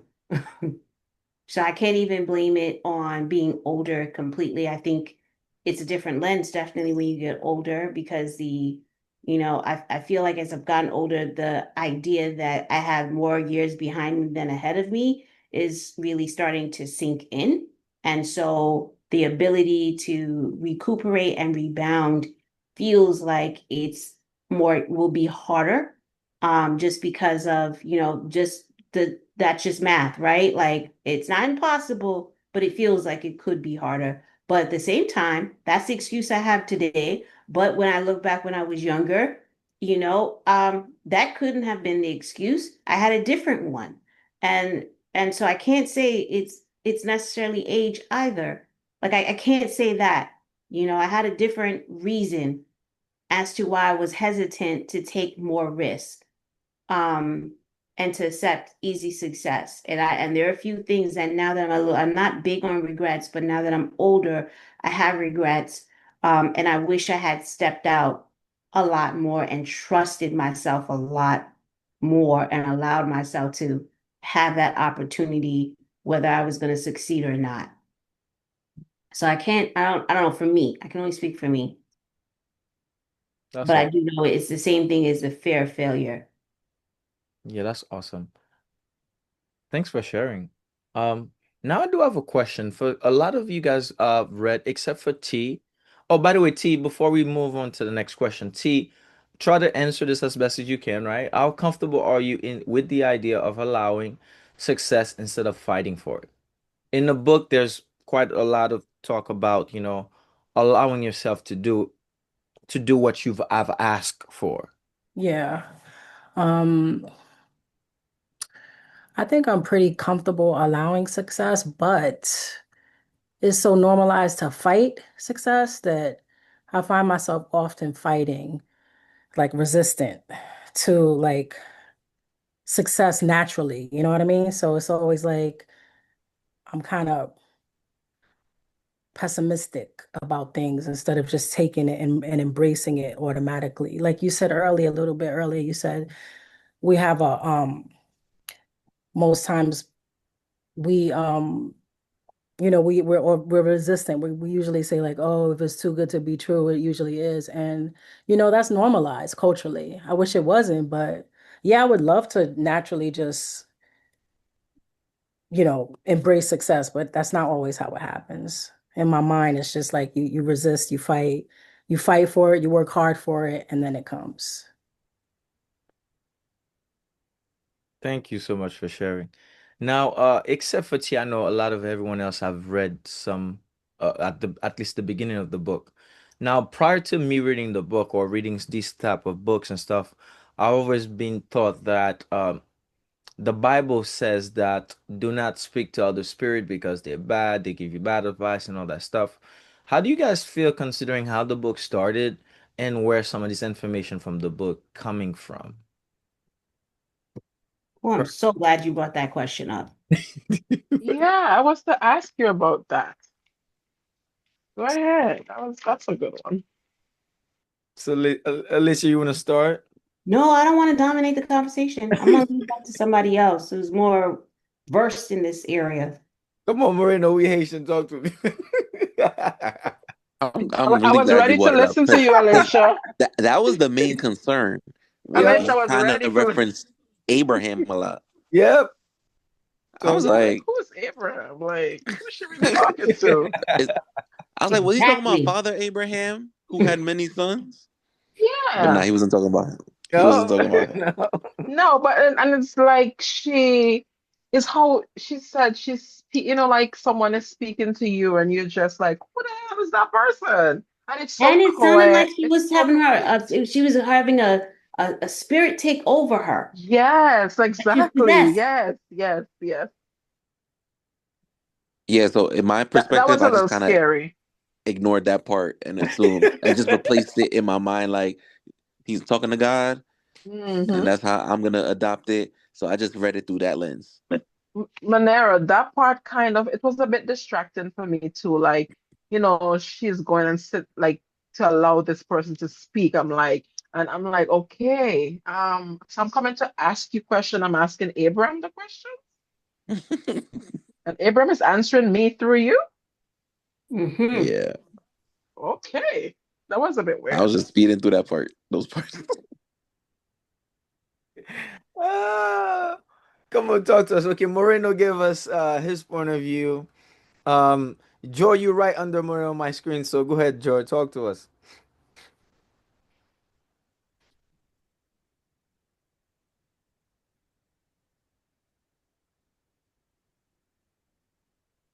What was the question about the Abraham? Well, we asking like, how do you feel considering like the Bible do say that some of these spirit we shouldn't talk to them because they're a demon and stuff like that. So the Bible goes really deep about stuff like that, not to do so. Considering how the book started and basically everything that's going on in this book at the beginning. So what do you think about it? Or how do you feel about it? Or I feel it's back to that age thing for me. I feel like the younger we are, the more in tune we are with these type of things. Like you know how sometimes you see a child and a child is so in tune and they're picking up a lot of vibrations and things. And Mhm. it's like I feel like the younger they are, the more open. I think as we get older, we tend to try to block all that stuff out because we're told, "Hey, that's the creepy reepies. Don't do that. Don't fall for that or whatever."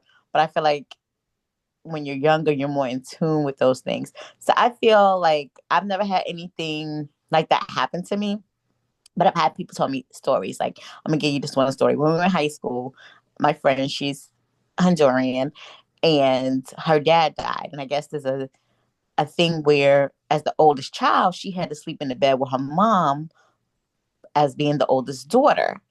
And she was like how her dad's spirit kept trying to push her out the bed. So I let her tell the story, and I was like, okay, I believe stuff like that, but most people are not going to reveal things like that or say things like that, right? Because that's whatever. But as the oldest daughter, it was her duty to sleep in the bed with her mom because her dad had died. So I believe things like that. I just nothing like that has ever happened to me. But you hear things. Did that kind of change? I know like did you finish the book, Joy, or no? No, no, 25%. Now, like, do you think like that kind of changed the way you look at the information, or No, I don't think it changes. No, because I'm open. I feel like things happen in this universe that's unexplainable. We're not gonna be able to explain everything. I think as people, we want an explanation for everything, but there's so many things that go unexplained that happen. Like, okay, I'm gonna tell you another time. talk to So us? before I transferred to North Carolina Central University, I was at Case University, upstate, Pleasantville, Briarcliff. And one night, so me and my friend changed rooms. Me and my friend changed to a different room so we could have more space, right? We found out that the people who were in the room before us used to play the Ouija board a lot, right? We found this out later. But one day we left our room. Both of us left our room. The door was locked in our room. Both of us had our keys in the room. How did our door get locked? Wait, say that again.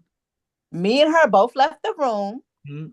Both of our keys were in the room, and our door got locked to our room. Who locked our door? There was no. It's not a lock where you could turn and close. You need a key to lock. But we got locked out of our room, and both our keys were in the room. As if someone on the inside locked it. Exactly. So we were spooked. And so we did a little seance, like, God, whatever is in here, go away. We prayed that room down. But that was unexplainable, right? Yeah. There's no way the door could physically lock without a key, but we got locked out and both our keys were in the room. Interesting. So weird. But yeah, and we found out about the people playing the Ouija board. So we were like, okay, we're gonna bless this room down. We prayed and lit candles, everything. We're like, no, whoever's in here, be gone. We don't need none of that over here. Thank you so much for sharing. What about you, Ayandi? Talk to us.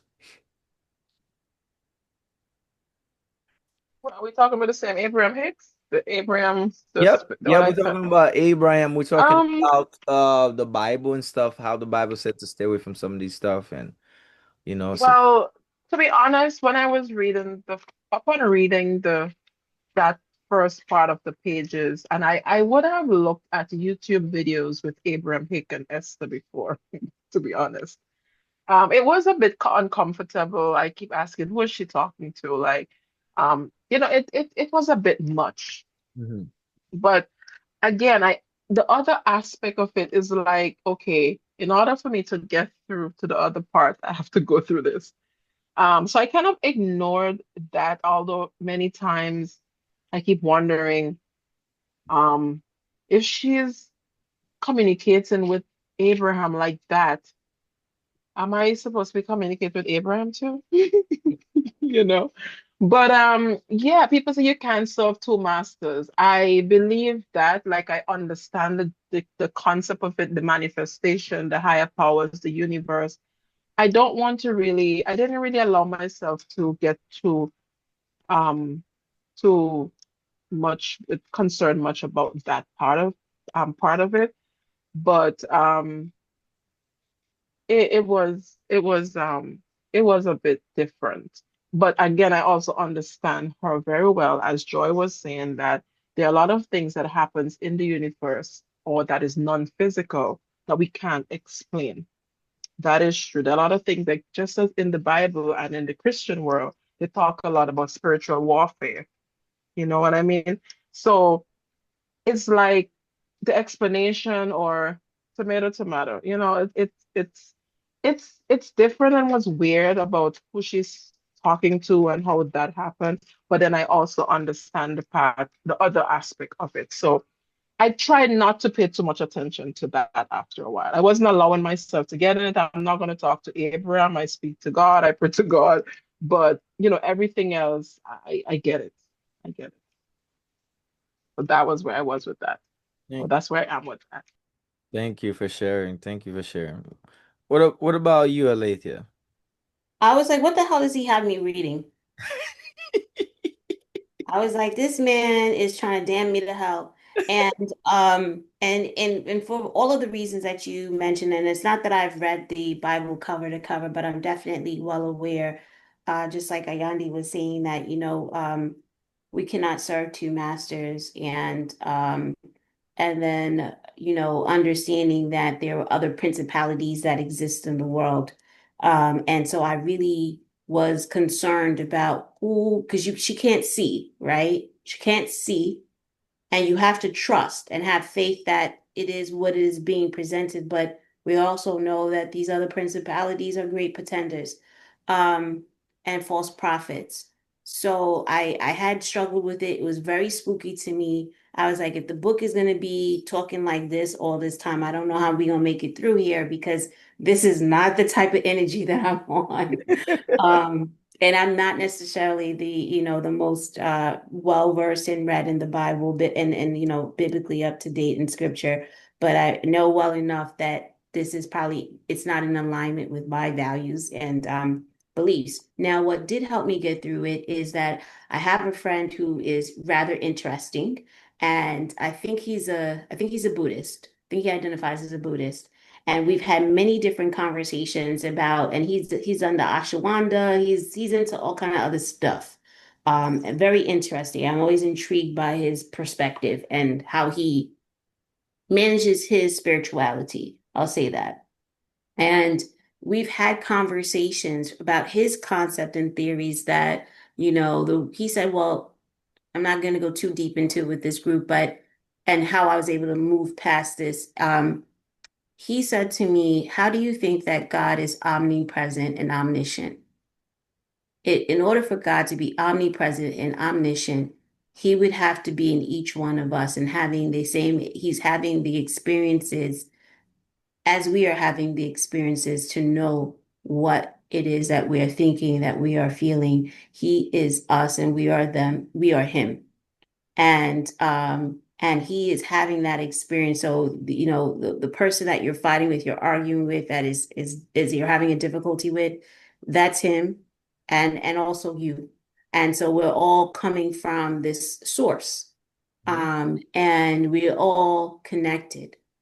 And so if we understood that we were all connected out of a source, then we would be able to be loving onto each other, what we're called to do. We're able to be more neighborly. We're able to do all of the things that we should be doing if we all understood we are all the same source, and I am you and you are me. And so I remember us having these, I won't get into the context of how we're having these conversations, but we're having these conversations and I'm like, okay, all right, you're out here, but I'm with it. I'm gonna be open-minded. I'm not gonna let my Christian background upbringing block me from understanding that there could be many versions of things in the universe. And that is what helped me to move past the spookiness, the odd voice, the naming of this thing, and go back to the concept of source. And that, it reminded me of those conversations. And so instead, I tried to approach this as a position of a student and trying to understand this different perspective. And I've decided that I will only take from it what I think is appropriate in alignment. The other things, just because I'm observing it, doesn't mean that I'm participating in it. And I'm not necessarily, in conflict with my God or my spirituality. But I think I owe it to myself in the pursuit of truth to understand what may exist, what may not exist, and how people operate and see the world. And so that's how I managed it. And I'm glad we got out of a spooky place because I was really spooked. I was like, is this a horror book? Like, what is this? Is this a thriller? Like, what's going on here? It's But poltergeist? Like, what's up? I'm wondering also, I could be wrong, but I'm also wondering, like for example, I listened to this other lady, Gabrielle, what is her last name? Bernstein or something. She's a very a manifester. I know you talk about the archangels and Michael and all these angels biblically. So I was wondering too if that's her angel, like if that's her um whatever she tried to describe. Maybe it's hers. And That's why she was able, because she said the name came to her, who are you, or something like that. yeah, So yeah. it could be just her higher power. Because even when you're meditating, this they're saying that you have to allow the higher being. And I remember one time when I just started meditating, like just because it's hard, I didn't know, I kid you, I didn't know it was so difficult to sit still for whether 2 minutes, 1 minute, five, I didn't know. And I had to learn it and create a build up. And there was this time I was really trying to meditate, and don't ask me how far I reached in that spiritual world, but I literally heard a voice say to me, you're gonna be all right. I jump, I open my eye, I'm like, what the hell? Who is talking to me? I was like, oh my God, Did you hear with really? your ears or did you hear with your mind? No, I don't know. Like, I can't explain. I feel like, I don't know if it's my mind, but to be honest, I literally feel like someone just spoke to me and said, Andy, you're gonna be all right. There was nobody there. But I heard it. I heard it like it's clear as ever. I can't explain where it came from, but I had to just accept, okay, if this is my higher power, who apparently knows more than I do in the physical, then I guess I'm gonna be all right. Were you okay, Yandi? I want to know. I'm just curious to connect all the dots for myself. No, I am, and I'm not the person to really, but I had to be like, oh, so this is what people mean when because some people will tell you, oh, I asked for this, oh, I asked for that. Like she said, ask the question when you're meditating. They literally come to you. That is so powerful, man. That No, is and I couldn't, and I'm going to tell you again, Alicia, I've never experienced it again. Maybe I never allowed myself to go back there, but it Mhm. was the first time I've ever heard a voice at me like that. And I'm not crazy. I never believed in that crap, but I'm like, oh, yeah. So maybe it's just the archangel. I don't believe you to be crazy. And I can't remember what Tabitha Brown had said, but she had mentioned that there was a time that she was home, and I'm sure I'm misquoting her, and she heard a voice as clear as she could hear, and no one was present. And I don't remember what the voice specifically said to her, but I mean, her interpretation was that of the Lord. And so I think that is feasible, right? That you are so in alignment and you're open, right? Your channels are all open and that you're able to hear and receive at maybe at a different frequency, which is basically what was happening in the book. Yeah. And I just said that to piggyback on what you were saying that you and your friend spoke about, because it really made sense. It makes a lot of sense, with God and then just being in every one of us in the presence, because who else gonna talk to us? Like he knows more than me, So I really believe, I mean, it's hard to explain, but I I get what you were saying, Alicia. So that's why I said that. Yeah. that's that's so awesome. Thank you guys so much for sharing. Um, Now T, normally I would ask you also, but I want you to take some time to read it.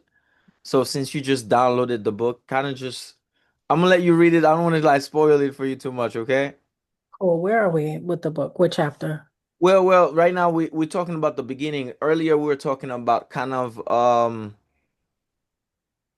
mindset, kind of like big picture kind of question from earlier on, such as, like allowing success. Basically, we're covering like some of the stuff you might have learned as you're reading the book. So That, when like next Wednesday when I come to yeah. the session, what chapter should I be up to? Well, you're trying to read it as much as you can, but I'm gonna start at the beginning. Okay. As we are right now, we're kind of covering the beginning right now, which is what we're talking about at the moment. So I All don't right. want to spoil it this week too much. So All right, cool. now the thing is, for that kind of topic, now me, I was raised in Haiti. Okay, I'm born here in the States, but I'm raised in Haiti.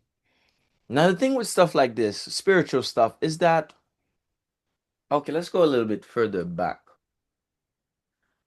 Now, how we got our independence in Haiti has a lot to do with spiritual than it is physical. As Napoleon's army used to be the strongest army at the time, and they suffered their first defeat here at home in Haiti. Now, the battle wasn't a physical one, it was mostly a spiritual one back home. Hmm. Okay. Now, I'm saying this in two ways because in the first way is that you have a bunch of slaves with knives and machetes and stuff like that, fighting people with guns and bullets and powder and stuff like that. And we ran them out of their island. And we killed a whole lot of them. So now in my country, we do have something called voodoo, which you guys I'm sure I've heard of and stuff like that. But the thing is, this is what voodoo actually is. Voodoo is basically how because back in the day we didn't have like doctors as a profession. So some people had the knack to like use plants, use item from the earth to provide calmness or how you call this? I can think of the word in English. Like ease people's pain using like herbs and stuff like that. Okay? Now, that knowledge of just how you use the tree flower, how you dried it up, the way you boil the water. Like you know how you're sick. Like my family, if I'm sick and I have a cold, they don't automatically give me a pill. They took lime, lemon, they boil it, and then that's what I drink. They put honey in it, blah blah blah, and stuff like that. The same way too, you can use onion. This is what voodoo started as. Okay, voodoo started as using the earth, item from the earth to um provide easiness, or I can't think of the word in English. It's like Healing. no. When you go to a doctor and it gives you a drug to make you feel good, like what is that? What is he doing? Like he's trying to fix the problem, right? But what's the word for it? Opioid sedative, uh, Yeah, but he's doing something. He's Treating? treating or providing comfort. exactly. Exactly. That's the word I'm but I'm looking more for Ease the providing pain. a cure. That's what providing a cure Okay. to whatever you're going through, right? You have a headache, you take this pill, you don't have a headache anymore. And that's how voodoo started. You have this kind of issue here. Here's the doctor, like him, the voodoo priest. Here's take this, and then you're gonna feel better later. Now the voodoo has the physical portion, which is like the item I just told you guys. Also, it has the spiritual item also on the side of it, which means if you like, you believe that if you go into this plan, everything worse gonna happen, blah blah blah. You wanna feel good. You go to the voodoo priest. The voodoo priest give you something like, as long as you do this, blah blah blah, you're gonna be fine. Now you find yourself doing something before you get on the plane. Now you at peace in the plane. But did the guy did actually do something for you? Probably not. But the fact that you believe that this item is gonna protect me from this plane flight, it changes your mindset, it changes your vibration, which allows you to have a safe flight. Do you guys feel this is guys where I'm going? Mm-hmm. Right? So now the thing is, you could have easily switched your mind. You could have just sit there, you know what, I'm gonna be fine in this flight, and then hey, let's get it, you know? You could do that, but the voodoo priest helps you ease off that process for you. Whatever.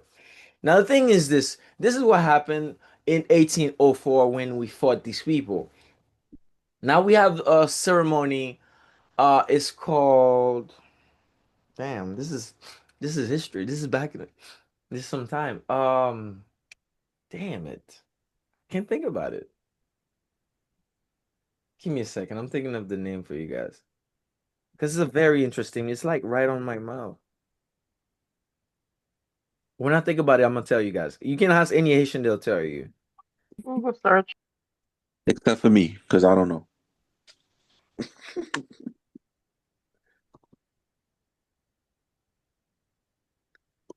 Unless it's soup jumu. Boakaima, that's what it is. Yeah, I never heard The that before. ceremony. It's called a Boakaima ceremony. Okay, where we gather together, we lit like fire, and then we pray. We call the spirit down. Blah blah blah. Let's go to war. And then the spirit came down on a lot of people and like, hey, listen, we're gonna kill these people. And that's why when they were fighting us, they feel like they were fighting a lot more people than they were. Now, this, what I'm telling you, is not documented. I don't think I've seen it in history here and stuff like that. So I'm just kind of telling you, like, from our own story back home. Now, as far as like what the Bible is saying about like, talking to these kind of spirits. Now, the God we serve, I don't know, you guys serve your own whatever, but Jesus Christ that we serve, he's a jealous God, and the only person that needs our worship is him. That's what I believe. Feel free to believe whatever you want. That's just what I'm saying, right? Um, I believe the only person we should be worshiping is just Jesus Christ and God. That's it. Which that's the same person. So the Father, the Son, the Spirit, right? Whatever. So that's it. Now, some of these other people, it's not like they don't exist. They're still here with us. Because I do believe personally that there is the visible or visible world and the invisible one. which is what the book started talking about. You guys see what I'm saying? You guys here with me? For some of you guys, I read the book, right? There's the visible and the invisible world. So I believe that this is also true. I believe that this is exists. Like Jory was saying, like there's some stuff that happened. You can't really explain it. You know what I mean? You can't really explain it. But I do believe, based on my culture and stuff like that, I do know there are worlds out there that we cannot see with our physical eyes. So when I read the book, it emphasized that on me even more. Now, I do believe that everyone has their own guardian angel. Now, I don't know if maybe they're maybe bad spirit or whatever. I'm just saying, like, I believe we all have somebody. You know how sometimes, like, I've been through quite a whole lot myself, and I always felt that I wasn't by myself. Um, uh, some time ago, I was racing. Me and my friends were racing down Cotelliu. Um, it was it Cotelliu, and it's not Cotelliu. Clarendon. No, I'm lying. Cotelliu is like this. Clarendon is that way. Cotelliu. We racing down Cotelliu. At night, Cotelliu, as you go, the light turns green. I don't know if for you guys drivers in Brooklyn, as you go down the road at night, it turns green as you go. So me and my friends, we as we racing and stuff, and as the light turned green, like we're picking up speed. And I remember maxing out my BMW. So I end up crashing the vehicle. And my friend was saying how I wasn't by myself. There was some sort of angel, and they took pictures of it. Till today, I still have the picture, and you can see like around the whole car is like kind of like this white smoke around it.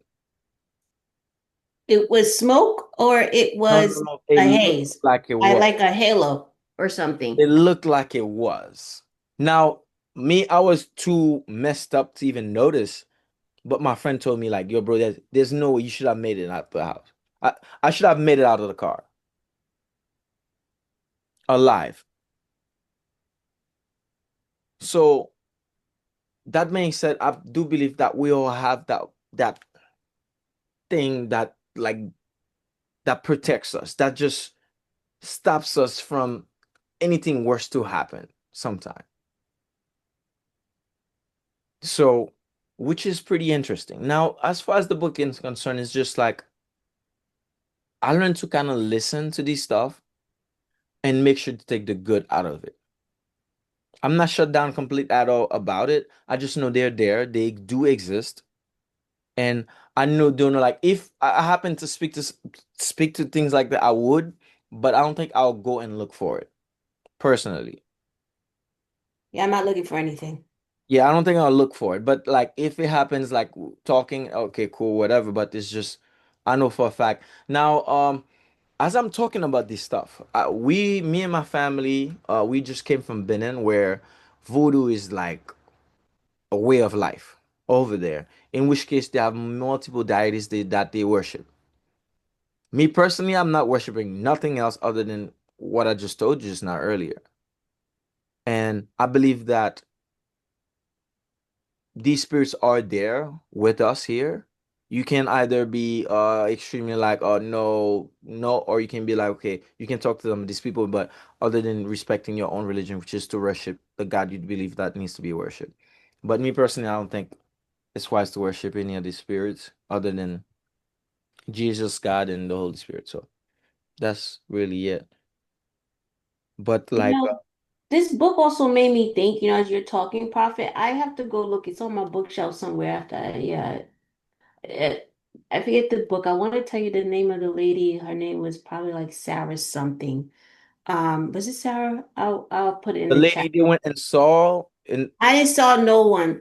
no, no, no. Like I was talking, maybe you're talking about the book, but you're not. So which No, lady? I'm talking, it's related to your comment and the book, and what also helped me to connect the whole spirituality thing. My friend had recommended a book many years ago, and I forget the name. It's somewhere on my shelf. I don't want to go shuffling through my books.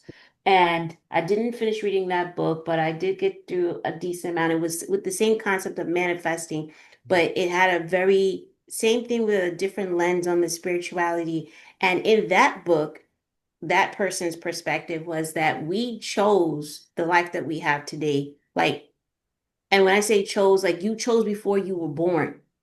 Like you entered this body and this, you are a spiritual being existing wherever you existed, and you chose the body that you were in to Mhm. have, and you chose your parents, you chose this life, you chose everything. And as I read through the initial parts about them saying that they were a source, they had a name, and then they were going by they, them, whatever the pronoun was they were going by, it made me also think about, you know, I told you about my friend and his perspective, but then it also made me think about that book where it said that it almost sounded like there was a collective that you were part of, Yeah. and you were having these experiences, or you chose the experience that you were having because you needed to have the experience for your development or your growth or whatever the ultimate purpose was.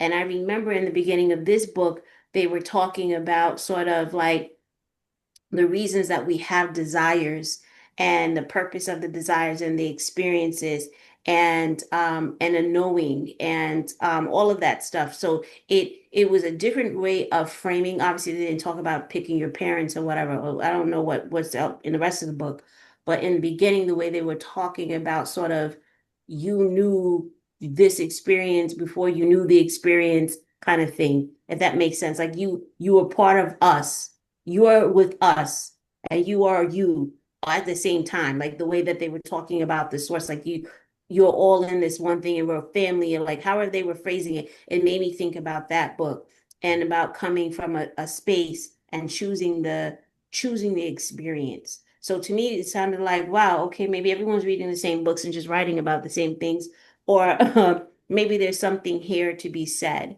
right?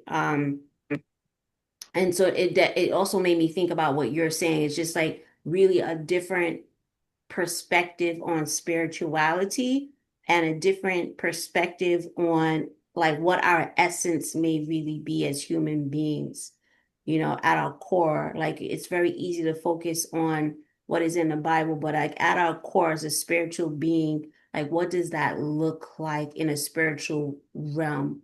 In a more pure, authentic sense, without introducing religion or any of these perspectives in it. Like, what does that look like to be, and what is your power? What's that energy flow? So it made me think about a bunch of different things. I even thought about the idea that energy is neither created nor destroyed, and sort of this constant flow. Um, through us and around us, and just them, how that manifests, because they were talking about vibrations, and having that alignment. And so yeah, I hope I'm not rambling, but just thinking about what you're saying, like there's that element, right, from a very a spiritual perspective, a religious perspective, but then I also zoomed out and thought about it from like an energetic perspective, and coming from like a collective space of energy and vibration, something that you can't easily define, but you might name it as spirit, you might name it as source, you may name it as many things. But depending on the lens you're using to look at it, it could be, like you said, a spirit, it could be this, it could be that, it could be many things, it could be anything, but still one thing, if that makes sense. An energy, a vibration. I Like agree. everyone's describing the phenomenon in a different way. I agree with you 100%. And the funny thing, a lot of people don't really pay attention to this type of stuff, but I think throughout reading, because I think even Monero has a different experience, because like once he read the book, he understood that there's some other stuff he could have changed in the way he's been moving and stuff. So I do this also myself. So but the thing is about spirituality, and understand that it's not just us in this universe. It's not just us in this planet, and that there are other things out there, and that because of our lack of knowledge, that we cannot we're not aware of some of these stuff.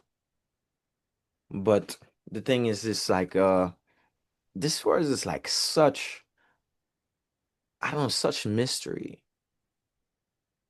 for you. Like and I'm like Alicia said, like we are we are a spiritual being having a physical experience, so that's which is so interesting. And I think that's why when you wake up in the morning, you got to understand that how blessed we are to be here on this planet still today, to be able to like really like go through this and go after stuff and fail doing it and then learn from it and then come on top and then winning.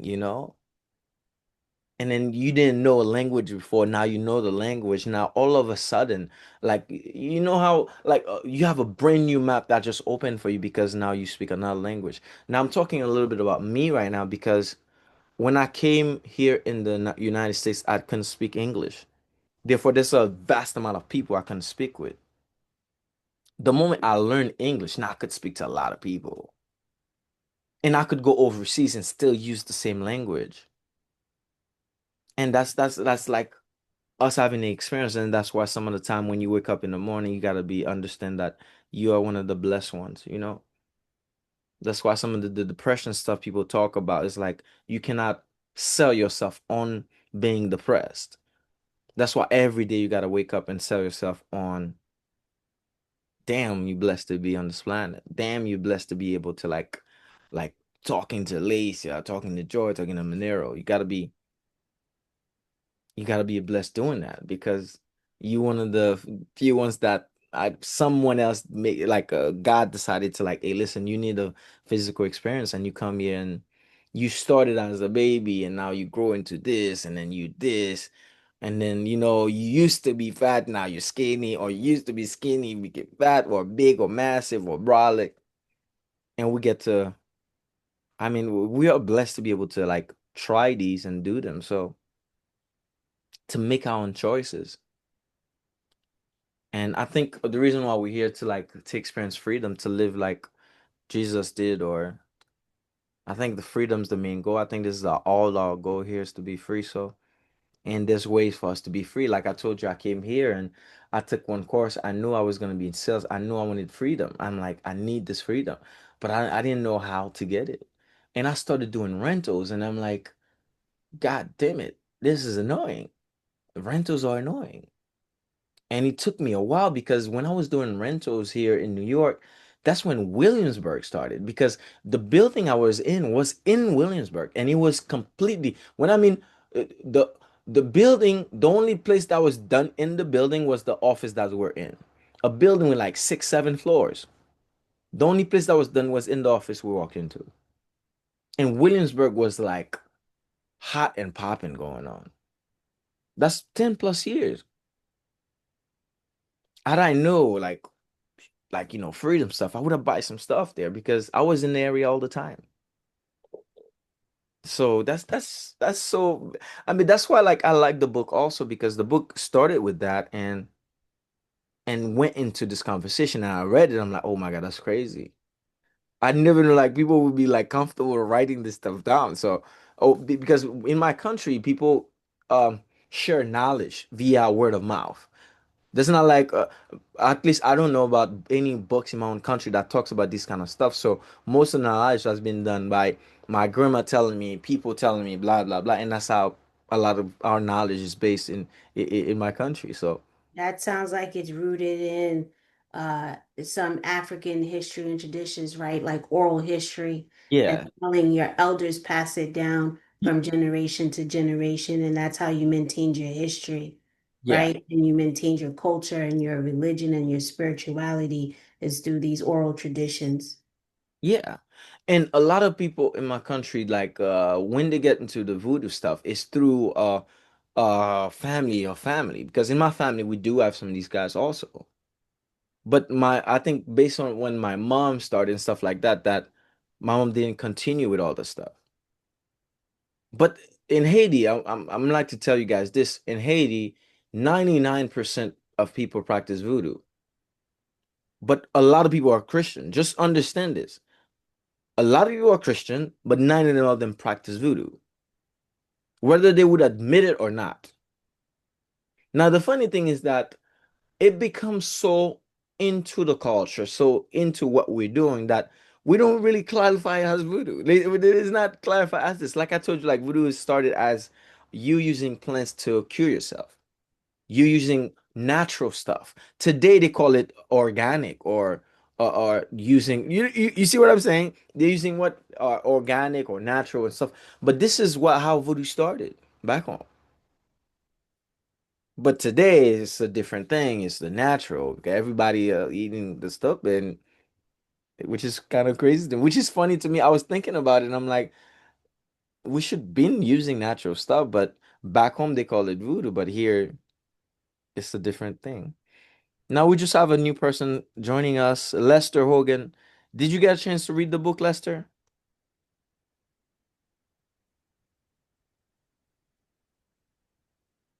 You said that I get a chance to speak? To read the book. Read the book. We're talking about a book called Ask and It Is Given by Esther Hicks. No, I'm gonna get it from Amazon. I just happened to see this group scrolling, and then I like what y'all talking about though, so I might start joining this group. That's why I asked what book it was. Okay, Could okay. you put it in the chat for me? Yeah, we did put it in the chat and stuff. I'll write it in the chat for you. All right. Awesome.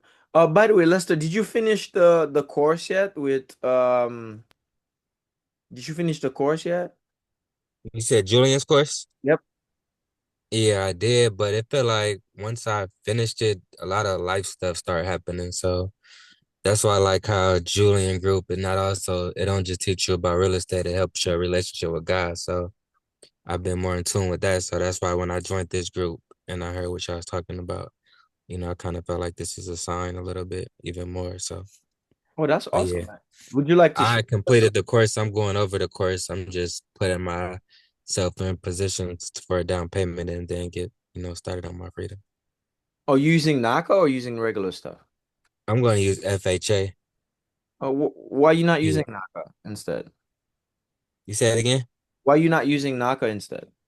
Because it's hard to get out of NACA and then they got the 5 year thing going on. Yeah. Like I plan on getting more in 5 years once I get started. Because the plan I'm going with is to get either a multifamily or even just a single room.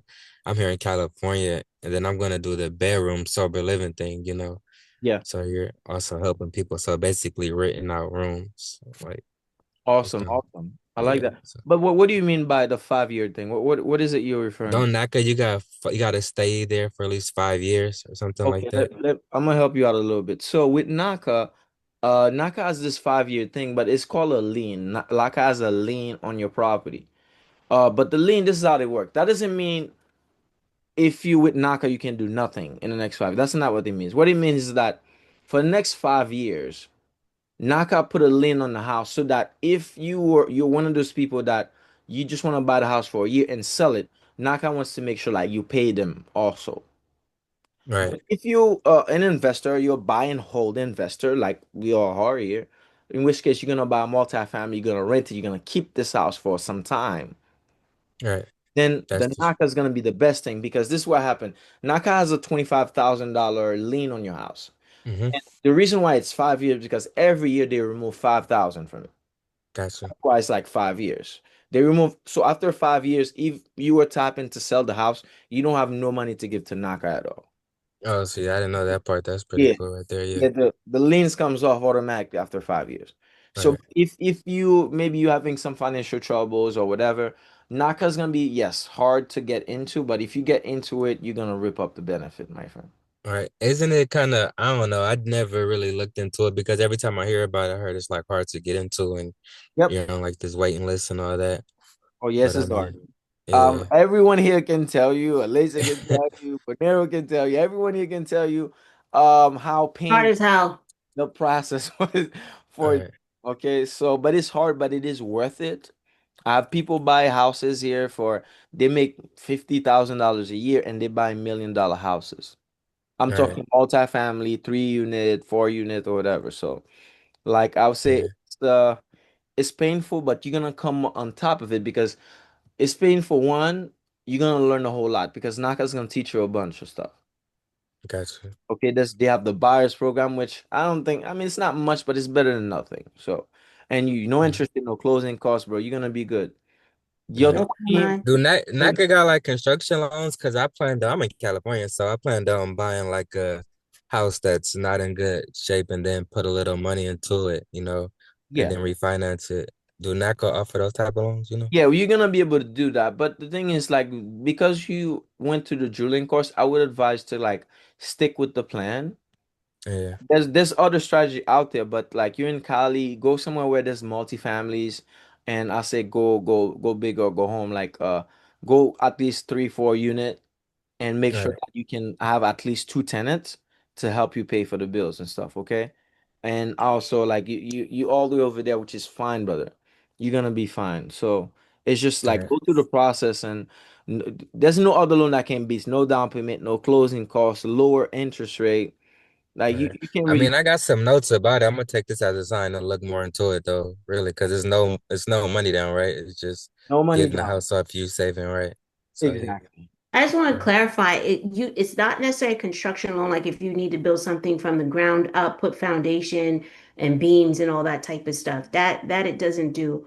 But are you going to be able to rehab something and repair it? Yes, they do have some limits about the condition of the property, of the extent that you have to do it. But if you're the from what you said after that sentence, it sounded more like it's a fixer upper, right? Like it's Yeah, something yeah. that So, yeah, right, that yeah. needs to some a little rehab, not like I need to tear it all the way down and build it up. That they're not going to provide. That's a different type of loan. You might genuinely need a construction loan, but yes, you're going to But be. if I was just trying to like add a bedroom or something like that, is that that's I'm going easy. to defer to profit because there's some wording in there That's around like adding rooms and conversions and all of there's some limitations, but right? profit sounds like he's been able to work around some of that yeah. wording.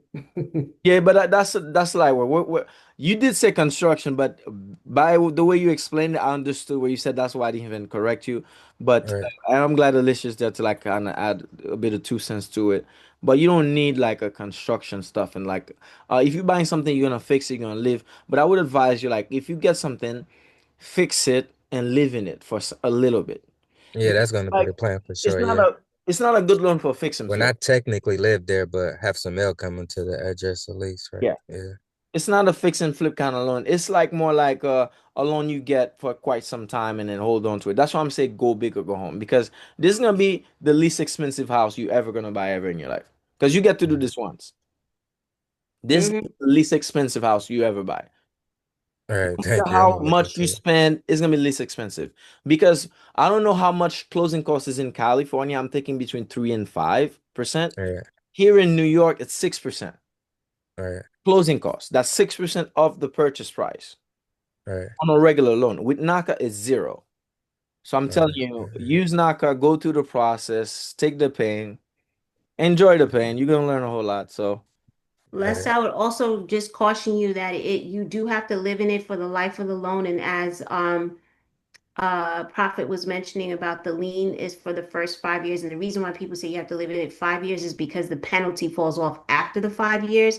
And that's when I'm assuming they're probably refinancing out of the loan. Because as long as you have the loan through NACA, you are supposed to be occupying the building. Now, whether you occupy it or not, that's up to you. But you do understand that technically that would be mortgage fraud.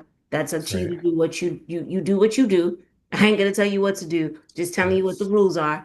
And so after the 5 years, the lien falls off. So you just have to, you kind of have to balance it out. And if you're concerned about the wait list, which is just basically the time to see a counselor, there are other things you can do to position yourself to be ready, right? First of all, you have to take the workshop and get a NACA ID, right? Before you can even be assigned to a counselor. So you can sign up for the workshop. That should be pretty easy to do that. That shouldn't be like a long wait. You do that, Gotcha. learn more about the program, and that way you're educated enough, at least preliminarily. Like Julian's course does give a lot of information, but the information is also changing. Right. And I can tell you that from being in the program because I didn't always think it was the hardest thing until I got this last counselor who's been a nightmare. Right. Very sweet guy, but a nightmare at the same time.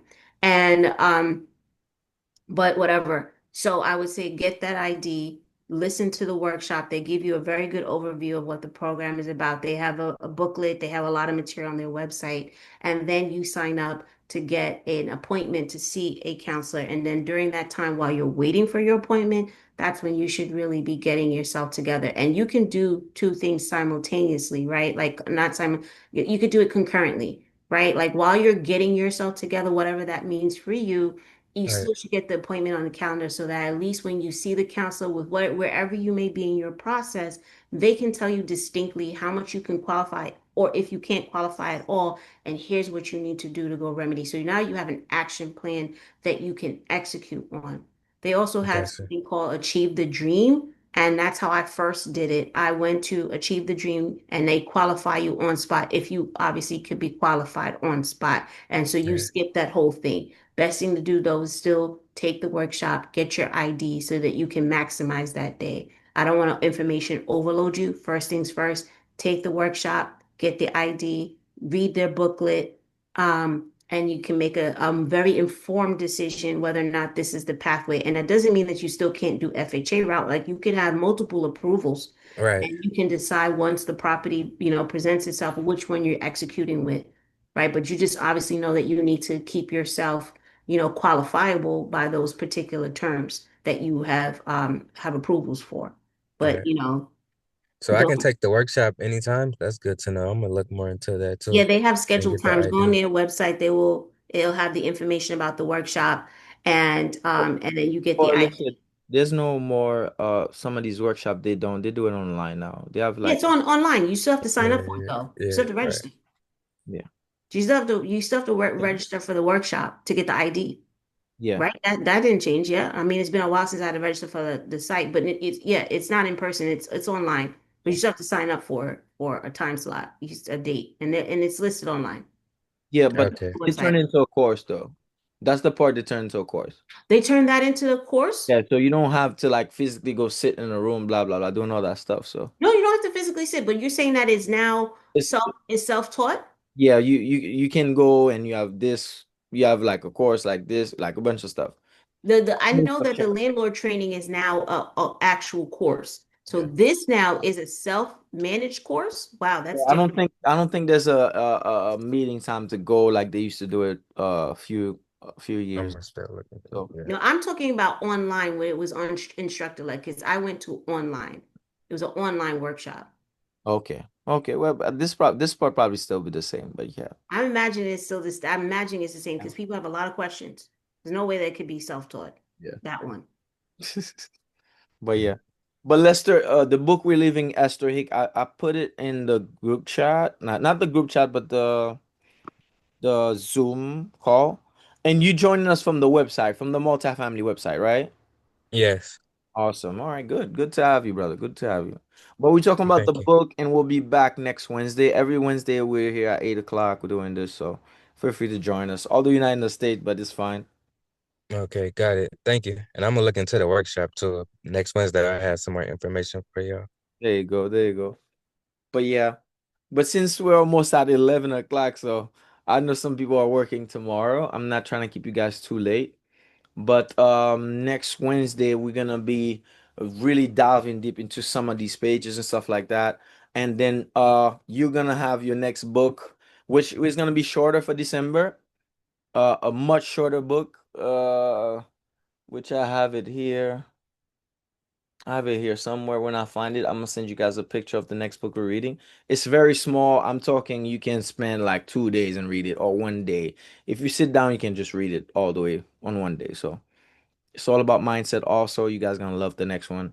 Um, yeah. But let's keep it for let's stop here for today, and then let's I hope you guys T, I hope you guys you definitely start reading this book. It's very interesting. This one of those books, like we might have to come back to it some more to talk about some go deeper into some of these stuff. So, but it's always a pleasure to be here with you guys every Wednesday. So if you guys have any last note, last comment and stuff like that, feel free to share, man. Likewise, and I was just gonna say, did she follow through with that other thing we was talking about? Which one? Which one? The three, Three fan. three fam. Yes. Oh, by the way, that was Alicia left. That was Alicia, by the way, with the three family. Oh, so she's going for it. Yeah, she's going for it, but she's working some stuff out. So Oh, we'll see what happened. But that was Alicia, I by the mean, way. The other day I was telling you, like, you guys like across the street. So yeah. I forgot to even mention that at the beginning. My bad. She joined us a bit Oh, later. That's why. Why. oh, send her the text. But she don't live in my neighborhood right now, does she? No, no, no. I think she's in Queens.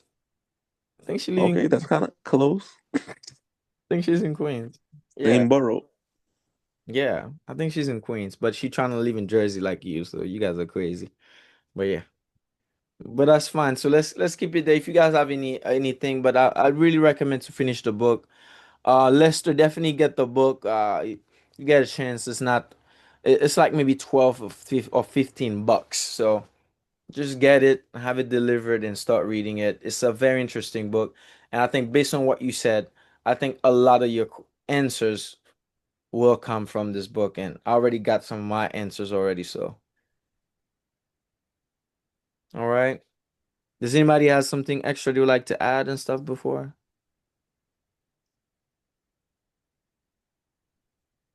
Okay, I'll take that as a no.